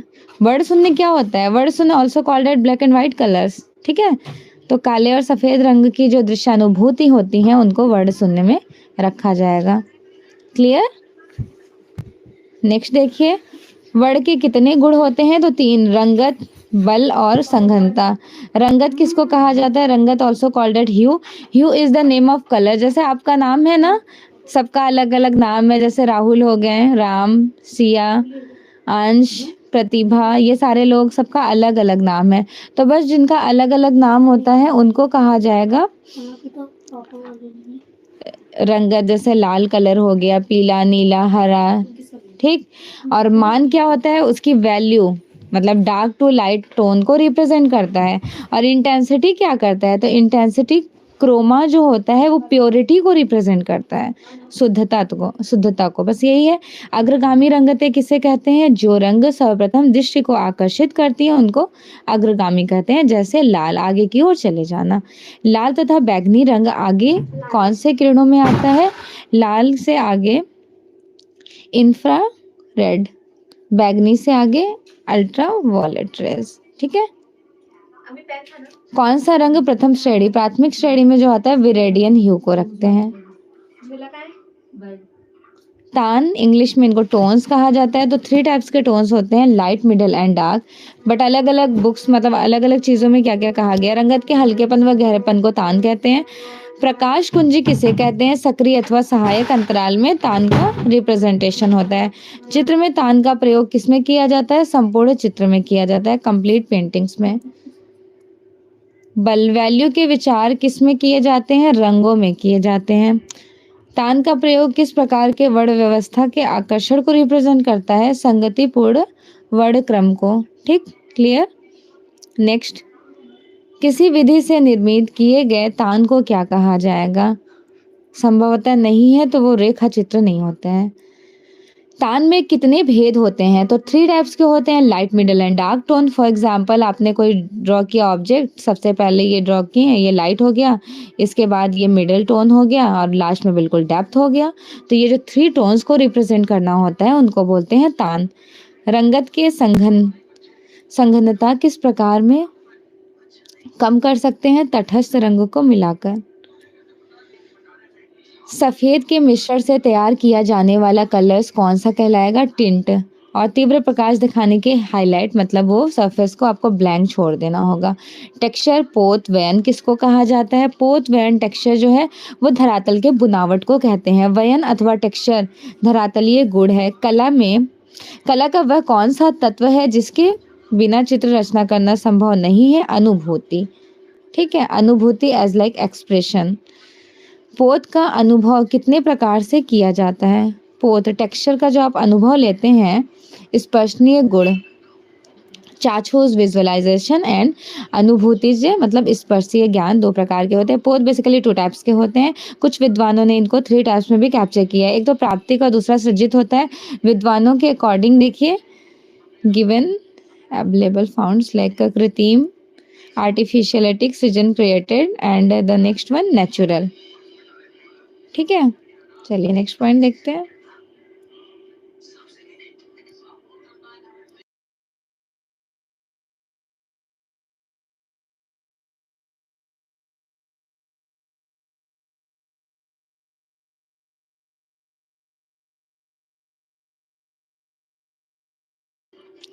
चलिए नेक्स्ट पॉइंट देखिए, स्क्रीन पर है। प्राप्त वयन पोत टेक्सचर जो होता है उसकी मौलिकता क्या रही थी? मेन इंपॉर्टेंट पॉइंट्स देखिए। वस्तु, वयन की सबसे अधिक विविधता किसमें दिखाई देती है? कोलाज में। वयन का संबंध किससे है? वस्तुओं की बाहरी त्वचा के परतों से, टेक्सचर। कौन सा प्रकार पोत नहीं है? कौन सा जो प्रकार है वो पोत नहीं है? सांकेतिक। So finally everyone we can explain the MCQs questions. तो मैंने कहा था आफ्टर दीज थ्योरीज मैं आपको एमसीक्यूज क्वेश्चंस प्रैक्टिस कराऊंगी। चलिए तो फटाफट से अटेंड कीजिए। फर्स्ट क्वेश्चन का आंसर क्या होगा? जल्दी आंसर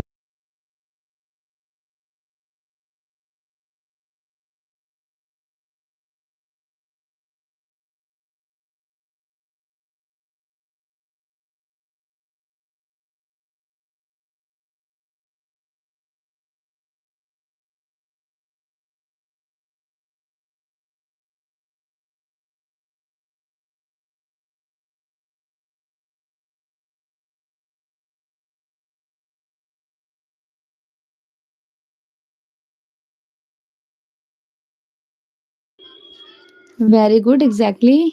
ऑलमोस्ट स्टूडेंट ने करेक्ट आंसर किए हैं। एग्जैक्टली एक स्थान से विभिन्न दिशाओं की ओर जो जाने वाली रेखाएं हैं, फॉर एग्जाम्पल ये हमारा एक स्थान है। अब यहाँ से आप अलग अलग रेज निकाल रहे हो, तो इनको क्या कहा जाएगा, जल्दी बताइए। तो उनको एक पुंजीय रेखा कही जाएंगी, राइट। और लंबवत रेखा इनको कहते हैं, जिनको इंग्लिश में कहा जाता है वर्टिकल लाइंस। और क्षैतिज रेखा इनको कहते हैं, इंग्लिश में हॉरिजॉन्टल लाइंस कहते हैं। और संधि रेखाएं just also every in included. Shreya बोल रही हाँ बिल्कुल श्रेया, डेली होगी, day by day. Very good afternoon अंश। अभी मैंने कमेंट देखा। हाँ एग्जैक्टली मैं यूनिट बाय यूनिट करा रही हूँ, और 1 मंथ का मैंने टारगेट रखा है कि 1 महीने में आपका कंप्लीट हो जाएगा सिलेबस। उसके बाद रही बात फर्स्ट पेपर की, तो वो प्रिपरेशन आप अभी से एक यूट्यूब पर ही देख लें, कोई बेस्ट क्लासेस हो रही हैं तो कंटिन्यूसली फर्स्ट पेपर का स्टडी करते रहें, ठीक। नीले का पूरक अपोजिट विरोधी, तो जल्दी से बताइए। ये रेड, येलो, ब्लू है, ये ग्रीन है, ऑरेंज है, वॉलेट है। तो नीले का पूछ रहा है, ये आपका नीला है, इसका अपोजिट नारंगी होगा, ठीक है। पीले का विरोधी ये पीला है, इसका विरोधी आपका हो जाएगा बैगनी। ये आपका लाल है, इसका अपोजिट हरा हो जाएगा। ये लाल है तो ये हरा है, सामने आमने सामने, क्लियर। चलिए नेक्स्ट क्वेश्चन देखिए, स्क्रीन पर है। जल्दी जल्दी से आंसर भी करते रहिए सभी लोग। उस तत्व का नाम बताइए जिसके अभाव में चित्र रचना करना संभव नहीं है। तो कौन सा ऐसा सरफेस है जिसके बिना आप पेंटिंग्स नहीं कर सकते हैं। धरातल। चित्र के धरातल में कितने आयाम होते हैं, 2 होते हैं।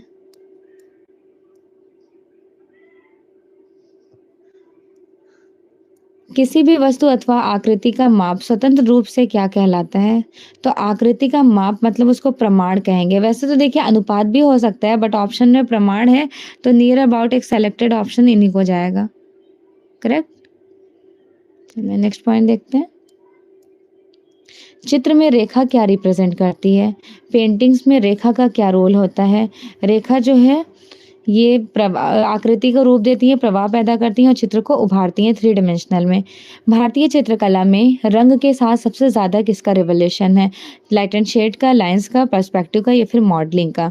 तो भारतीय चित्रकला में रेखा के साथ सबसे बड़ा महत्व, मतलब रंग के साथ सबसे बड़ा महत्व जो है वो रेखा का ही रहा था, clear.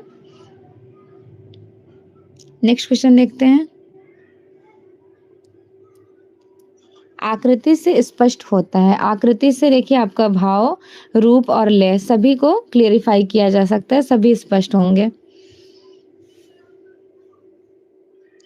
Very good afternoon Aryan. चलिए नेक्स्ट पॉइंट देखिए। चित्र में प्राण आता है, प्राण में से जान आता है। पेंटिंग्स में कलर्स, मूवमेंट्स एंड लाइंस सभी के थ्रू पेंटिंग्स में जान आ जाएगा। So all of the above.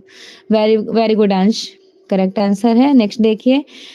दृश्य चित्र में पर्सपेक्टिव, परिप्रेक्ष्य का सबसे ज्यादा रोल है। पर्सपेक्टिव का मतलब क्या होता है। परिप्रेक्ष्य मतलब पास और दूर की चीजें, वस्तु की स्थिरता को, स्थिति को रिप्रेजेंट किया जाता है, ठीक है, वस्तु की स्थिति को। कला क्या है, what is art. Art is an imitation of imitation. ये स्टेटमेंट्स किसने दिया था। कला क्या है, कला जो है वो कलाकार के अनुभूति से परिपूर्ण चित्रण है। चित्रकला में किसका सबसे ज्यादा रोल होता है। कोई भी पेंटिंग्स बनानी होती हैं तो रेखा का, भारतीय कला में रेखा का बहुत बड़ा रिवोल्यूशन है। किस किस रंग को मिलाने से ग्रे कलर्स बन जाएगा। तो कौन से 2 कलर्स मिलाओगे आप। Black and white colours to make grey colour. 2 बिंदुओं के बीच की दूरी, distance between 2 point is called at lines, उनको रेखा कहा जाएगा, ठीक है। आकांक्षा का भाव प्रकट किया जाता है। आकांक्षा का भाव किसके हेल्प से। क्षैतिज रेखा, कड़वत, लंबवत या फिर कठोर। आकांक्षा रिप्रेजेंट की जाएंगी लंबवत। लंबवत मतलब आप खड़े रहोगे, ऊपर की ओर देखोगे तो क्या गौरवमयी, यही सारी चीजें। नहीं अंश, टॉलस्टॉय का नहीं था बेटा, प्लेटो का था। Art is an imitation of imitation, कला नकल की नकल है, प्लेटो ने कहा है। प्रवाही रेखाएं क्या, प्रवाही रेखाएं जो होती हैं वो आपको मूवमेंट शो करती हैं, गति। एक पुंजीय रेखा जो सारे रेडिएशंस लाइट को फैला देती हैं, उनको क्या कहा जाएगा? तो वो रेखाएं हो जाएंगी प्रसार रेखाएं। प्रसार का मतलब चारों तरफ से फैल जाना, छा जाना। स्वतंत्र रेखांकन पद्धति किस कलाकार की शैली का प्रतिनिधित्व करती है? स्वतंत्र रेखांकन वेस्ली कंडेंस्की ने यूज किया है, जिनको फ्री हैंड ड्राइंग कहा जाता है। कड़वत रेखाएं क्या? कड़वत रेखाएं जिसमें बहुत उलझन हो, बेचैनी हो, घबराहट हो, यही तो कहते हैं, तो बेचैनी वाले कड़वत। Very good. हाँ अंश, व्हाट इज आर्ट टॉल्स्टॉय का है बेटा, ठीक है। नेक्स्ट देखिए, दो बिंदुओं के मध्य के रेखीय प्रभाव को क्या कहते हैं? डिस्टेंस बिटवीन दो बिंदुओं के मध्य की जो लाइंस होती हैं, ये दो बिंदु, ये वाला जो लाइन है, इनको क्या कहा जाएगा?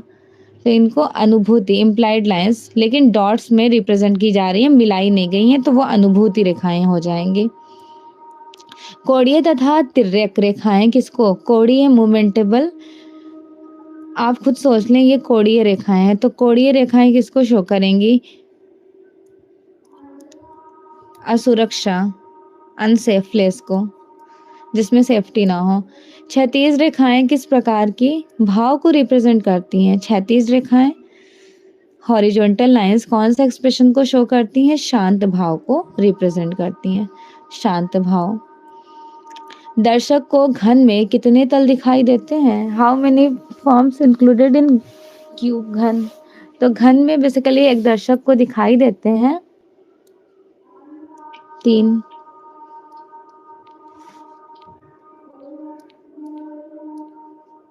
1, 2 और 3, ठीक, क्लियर। घनाकृतियों के अंतर्गत नहीं आती थी। घनाकृति, आप अगर एक बॉक्स बना रहे होते हैं, एक डब्बा हो गया ये, ठीक है, एक बुक हो गई, या फिर एक ब्रिक, ईटा हो गया, तो इसमें सब में घना है, लेकिन अमरूद गवावा में नहीं है, क्योंकि गवावा तो कुछ इस तरह का होता है ना, तो ये टोटली डिफरेंट हो जाएगा अमरूद। पदार्थ की मुख्य रंगतें, primary colours is red, yellow and blue, all of the above, सभी सही हो जाएंगे। वर्ण के गुण हैं रंगत, मान और संघनता, ये सभी कहे जाएंगे। सूर्य के प्रकाश के रंगों का chronological sequence, VIBGYOR, violet, indigo, blue, green, जल्दी से अरेंज कीजिए। तो इनका राइट आंसर कौन सा हो जाएगा? बैगनी, नीला, आसमानी, हरा, पीला, नारंगी, लाल।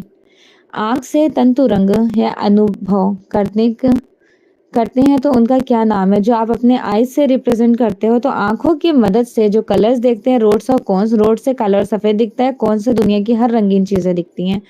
प्रकाश की मात्रा सबसे ज्यादा कौन से कलर्स में रिप्रेजेंट की जाती है? तो येलो कलर्स में सबसे ज्यादा आपको शो होंगी। नेक्स्ट, श्याम व श्वेत वर्णों से चित्रण करने की कला को क्या कहा जाता है? श्वेत and Shyam, that means black and white colours. तो ब्लैक एंड व्हाइट कलर से जब आप कोई पेंटिंग्स बना रहे होते हैं, तो उनको किस नेम से डिटरमाइन किया जाता है? वर्ण शून्य। किस वर्ण की कंपन गति सबसे ज्यादा अधिक होती है? तो सबसे अधिक किसमें कही जाएंगी? कंपन गति सबसे अधिक बैगनी में होती है, और तरंग दैर्ध्य यहाँ पे सबसे कम कही जाएंगी। कौन से शीतल वर्ण इंक्लूडेड किए जाते हैं? शीतल मीन्स होता है ठंडा, हरा रंग, बाकी सारे जो स्क्रीन पे है वो गर्म है। वर्ण चक्र में स्थित आमने सामने के कलर्स को क्या कहा जाएगा? आमने सामने के कलर को विरोधी, आसपास के फैमिलियर कलर्स को पड़ोसी कलर्स या फिर समीपवर्ती कहा जाएगा। ओस्टवाल्ड आदर्श वृत्त ने 24 कलर ह्यू रिप्रेजेंट किए थे अपने कलर व्हील में। वर्ण की प्रकाशित अवस्था को क्या कहा जाता है? वर्ण की प्रकाश से जो रेज ऑफ लाइट्स निकलती हैं, उनको कहा जाएगा टिंट। प्रकाशीय अवस्था पूछा गया है ना। किस वैज्ञानिक ने वर्ण की उत्पत्ति प्रकाश में कैप्चर की थी, बताए थे?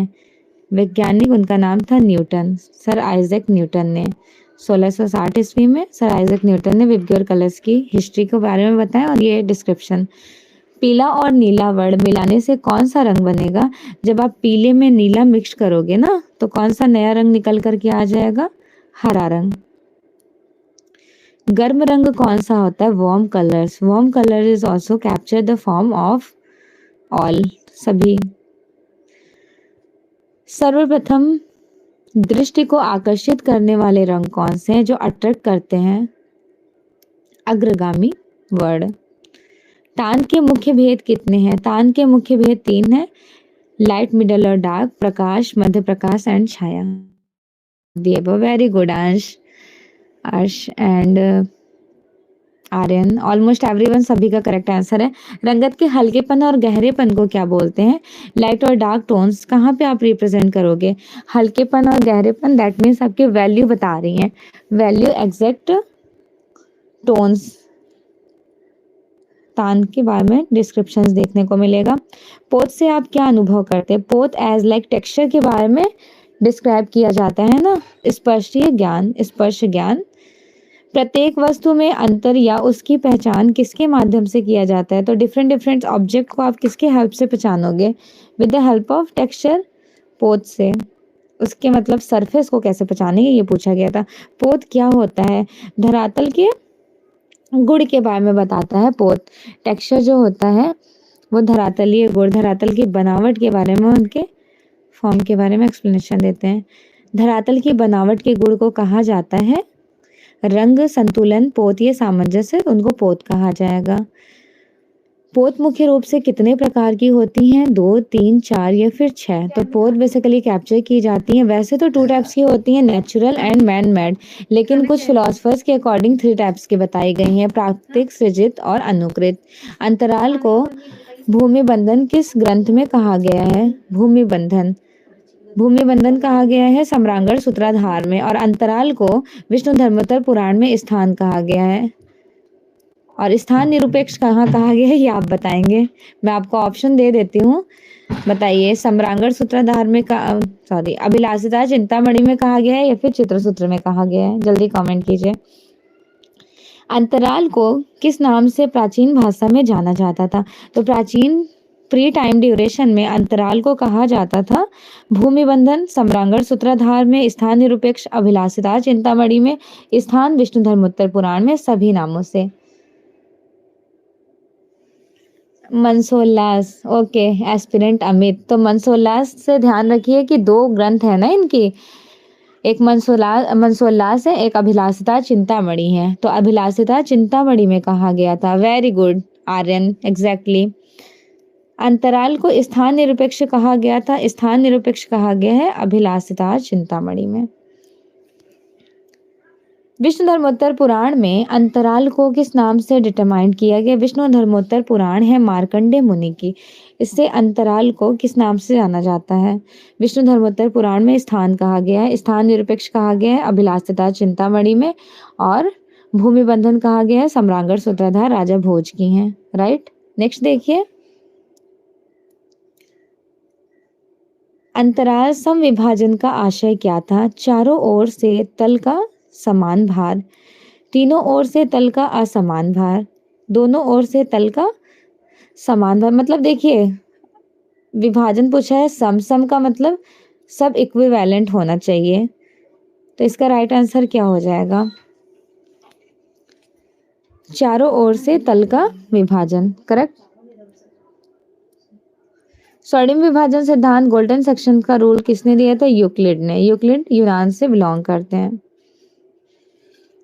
स्वर्णिम विभाजन के नियम के बारे में बताया जाता है गोल्डन सेक्शन, उनको कहा जाएगा अनुपात। ठीक। असम विभाजन में कलाकार की स्थिति में किसको कैप्चर किया गया? स्वतंत्र, शास्त्रीय नियमों में बंधा हुआ, योगी की भांति, या फिर उपयुक्त में से कोई नहीं। असम विभाजन का मतलब ये होता है कि बिल्कुल इंडिपेंडेंटली देखा जाए तो वो फ्रीली, यहाँ पे कोई बाउंडेशंस नहीं होते हैं, वो स्वतंत्र होता है, जैसा उनको मन किया आर्टिस्ट को वैसा काम कर लिए, वो हो गया असम विभाजन। असम में बाउंडेशन होता है, सब इक्विवेलेंट होने चाहिए। लंबाई चौड़ाई फैले अंतराल को क्या कहते हैं? जहाँ पर लंबाई और चौड़ाई फैली हुई हो उनको क्या कहा जाएगा? उनको कहा जाएगा द्विआयामी, 2 डायमेंशनल। बैगनी तथा नारंगी रंग मिलाने से कौन से कलर्स बन जाते हैं? जब बैगनी में आप नारंगी रंग मिलाओगे तो आपको एक नया कलर्स मिलकर आएगा, उनको कहा जाता है आर्टिस्टिक लैंग्वेज में रसैड। ओके, रेसेट कहते हैं। नेक्स्ट, पूर्ण अंधकार में हरी पत्ती या लाल प्रकाश डालने पर वह दिखाई देता है, कौन से रेज में रिप्रेजेंट किया जाएगा? वेरी गुड, एग्जैक्टली, इनका राइट आंसर हो जाएगा लाल, काला, हरा, पीला। काला, जो रेज ऑफ लाइट्स का रिएक्शंस चेंज हो जाता है उनको काला कहते हैं।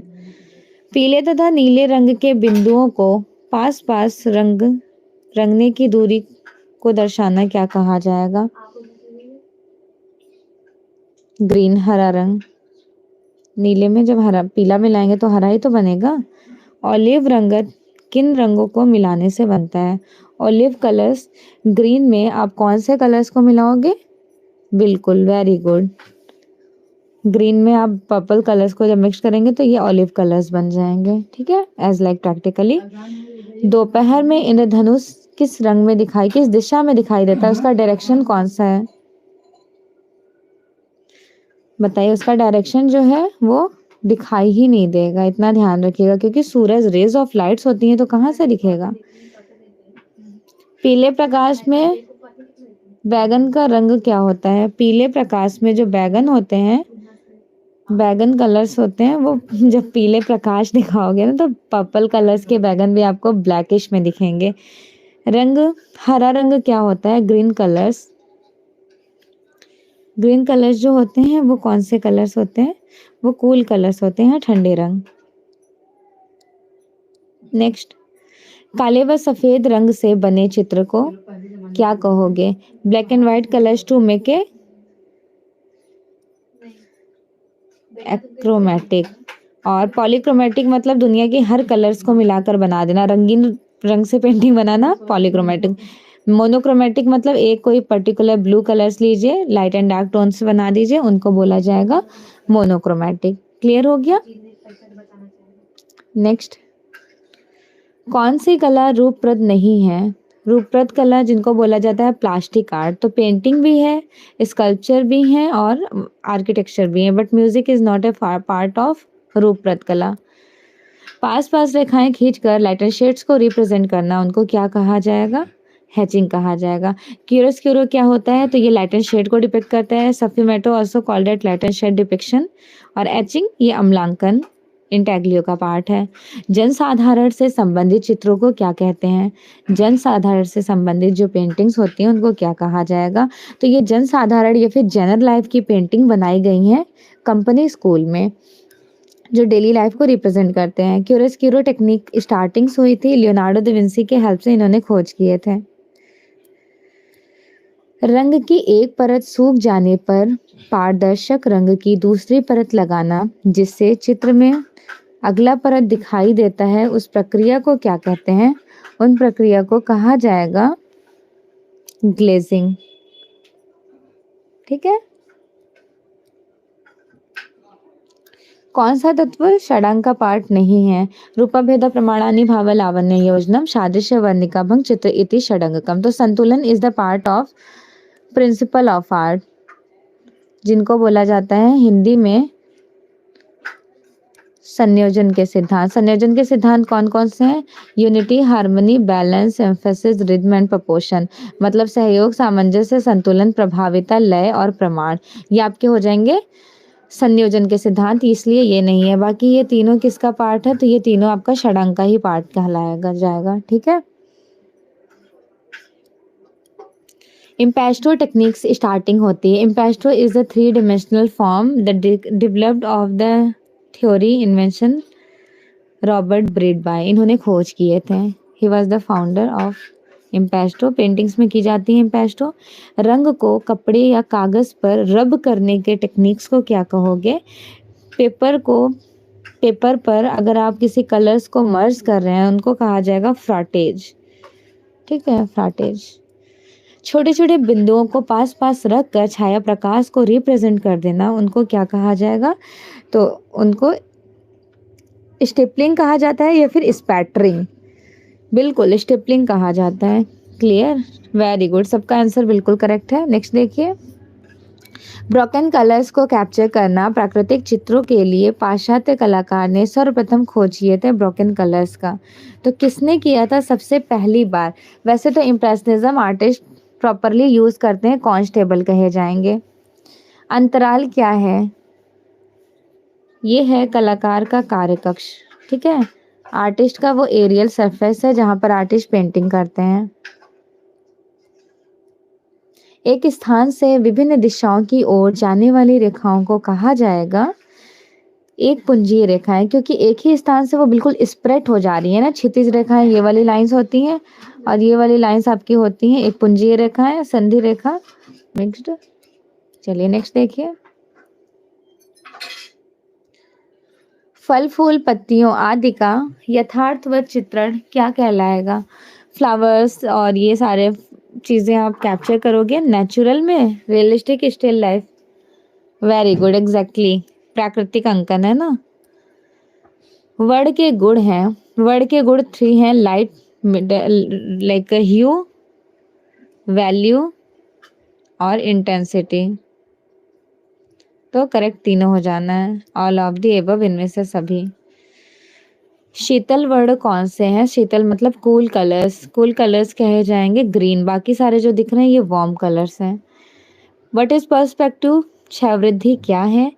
2, 4, 3 कितने होते हैं? तो देखिए वैसे तो फिलोसफर्स के अकॉर्डिंग 3 होते हैं और पर्टिकुलर नेचुरल 2 होते हैं। एक नेचुरल होता है, दूसरा मैन मेड होता है। बट अकॉर्डिंग टू फिलोसफर्स प्राप्तिक एक याद रखिएगा, प्राप्तिक, दूसरा सृजित, तीसरा प्राप्तिक, सृजित और अनुकृत। तीव्र प्रकाश को क्या कहा जाएगा? जो तेज प्रकाश निकलता है उसको हाईलाइट कहते हैं। और व्हाइट कलर्स मिलाना शेडिंग कहा जाएगा। व्हाइट कलर्स मिलाना मीन्स टिंट। वर्जिन स्पेस मतलब ये हमारा अंतराल है। सपोज करिए अभी आपको इतना सारा चीज दिख रहा है, अभी मैं एकदम ब्लैंक कर दूं, अब आपको कुछ नहीं दिख रहा है मेरे स्क्रीन पे, इसको कहा जाएगा वर्जिन स्पेस।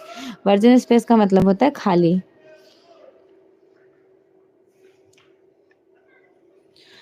निम्न में से कौन से कथन सही है? यहाँ पर चलिए पहचानिए। रेखांकन मूर्ति बनाने से अधिक महत्वपूर्ण है, तो क्या मूर्तियां बनाने के लिए होता है? रेखांकन चित्रकला का व्याकरण है। सिर्फ चित्रकला ही महत्वपूर्ण है? आधुनिक काल में मात्र रेखांकन को ही ज्यादा इम्पोर्टेंस दिया गया था। तो according to options right answer is B. रेखांकन जो होता है वो चित्रकला का व्याकरण कहा जाएगा। कश्मीर के प्रसिद्ध सौंदर्य शास्त्री क्षेमेंद्र ने निम्न में से किस ग्रंथ को लिखा था? कला विलास हमने बताया था शुरू में ही, जिसमें 64 कलाओं के बारे में जिक्र मिलता है। और वैसे तो क्या नाम था उनका, कामसूत्र में भी 64 कलाओं का जिक्र है, वात्स्यायन के, और कला विलास में भी। नेक्स्ट देखिए, व्यक्तिपरक परिप्रेक्ष्य से विश्व का चित्रण एवं भावनात्मक प्रभाव विरूपीकरण का प्रयोग किया जाता है, उनको क्या कहा जाएगा? एक्सप्रेशन, अभिव्यक्ति। रंग पहिए में एक दूसरे के विपरीत रंगों को क्या कहते हैं? अपोजिट कलर्स कहते हैं, पूरक रंग। किसी वस्तु के स्पर्श से हुआ अनुभव क्या कहलाता है? वस्तु का स्पर्श मतलब टेक्सचर, पोत कहा जाएगा उनको। विभाजन में सामंजस्य बनाने के लिए क्या सबसे ज्यादा, किसकी ज्यादा नीड होती है? विभाजन में सामंजस्य बनाने के लिए अनावश्यक तत्वों से बचना, उचित बनावटों का उपयोग, रंगत के स्वरूप की भिन्नता। So here all of the above, इनमें से सभी को सिलेक्ट करना होगा according to option. So here the next question. काले और सफेद रंग के चित्र को क्या कहा जाता है? Black and white colours to mix and make which colours. तो अगर आप काले और सफेद कलर से कोई पेंटिंग्स बनाओगे तो उनको क्या कहोगे?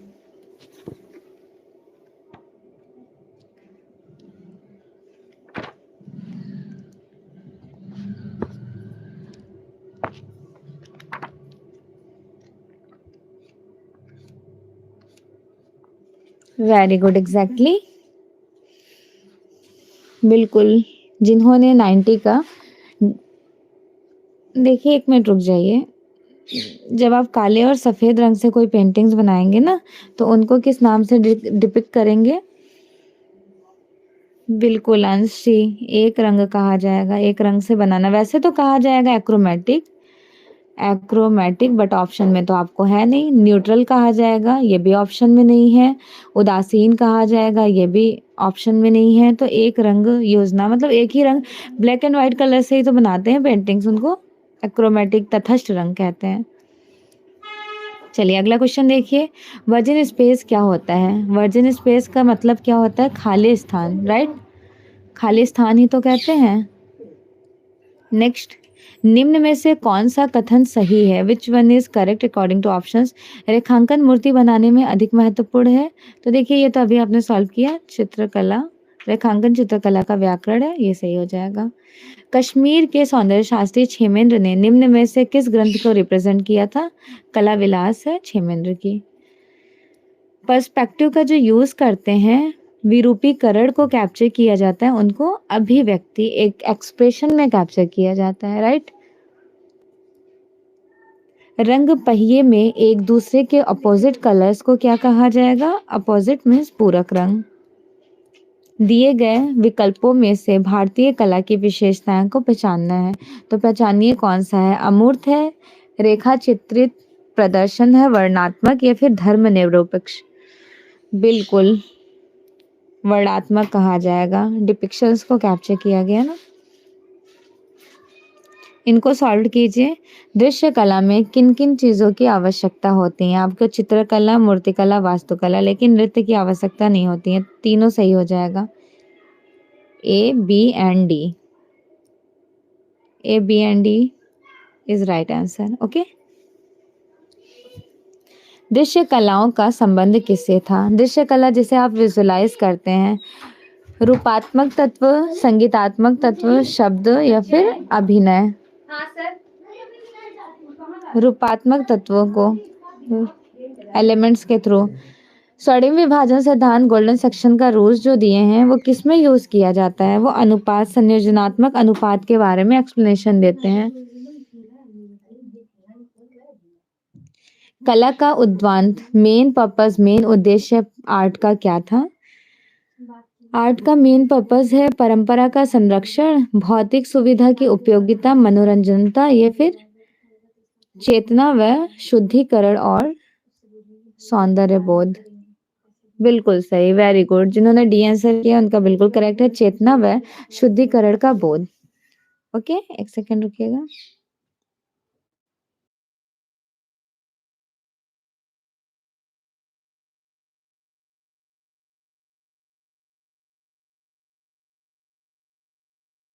एक्चुअली तो आप लोगों ने बहुत अच्छा अटेंड किया। आज आप लोगों के फर्स्ट यूनिट ऑलमोस्ट कंप्लीट हो गए। यूनिट फर्स्ट कौन सा था? आज आपने हमारे साथ कौन-कौन सा थ्योरीज और क्वेश्चंस पढ़े हैं? इकाई पार्ट 1, यूनिट फर्स्ट, लेसन 15 है, ध्यान रखिएगा। आज का लेसन 1 आपका कंप्लीट हो गया। कला का अर्थ, कला की परिभाषा और चित्रकला। चित्रकला के प्रयुक्त कला सामग्री, निर्माण और विधियों के बारे में मैंने प्रॉपर एक्सप्लेनेशन दे दिए हैं।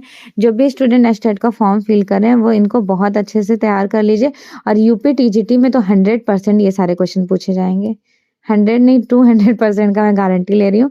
ये सारे क्वेश्चन आपके यूपी टीजीटी में पूछे जाएँगे, पीजीटी में पूछे जाएँगे या फिर आप all India fine arts competitive किसी भी गवर्नमेंट जॉब की प्रिपरेशन कर रहे हैं in the field of art, तो डेफिनेटली से यहाँ पे क्वेश्चंस आपको देखने को मिलेगा। Okay, thank you so much everyone.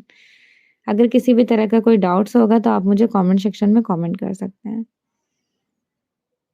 Most welcome अंश।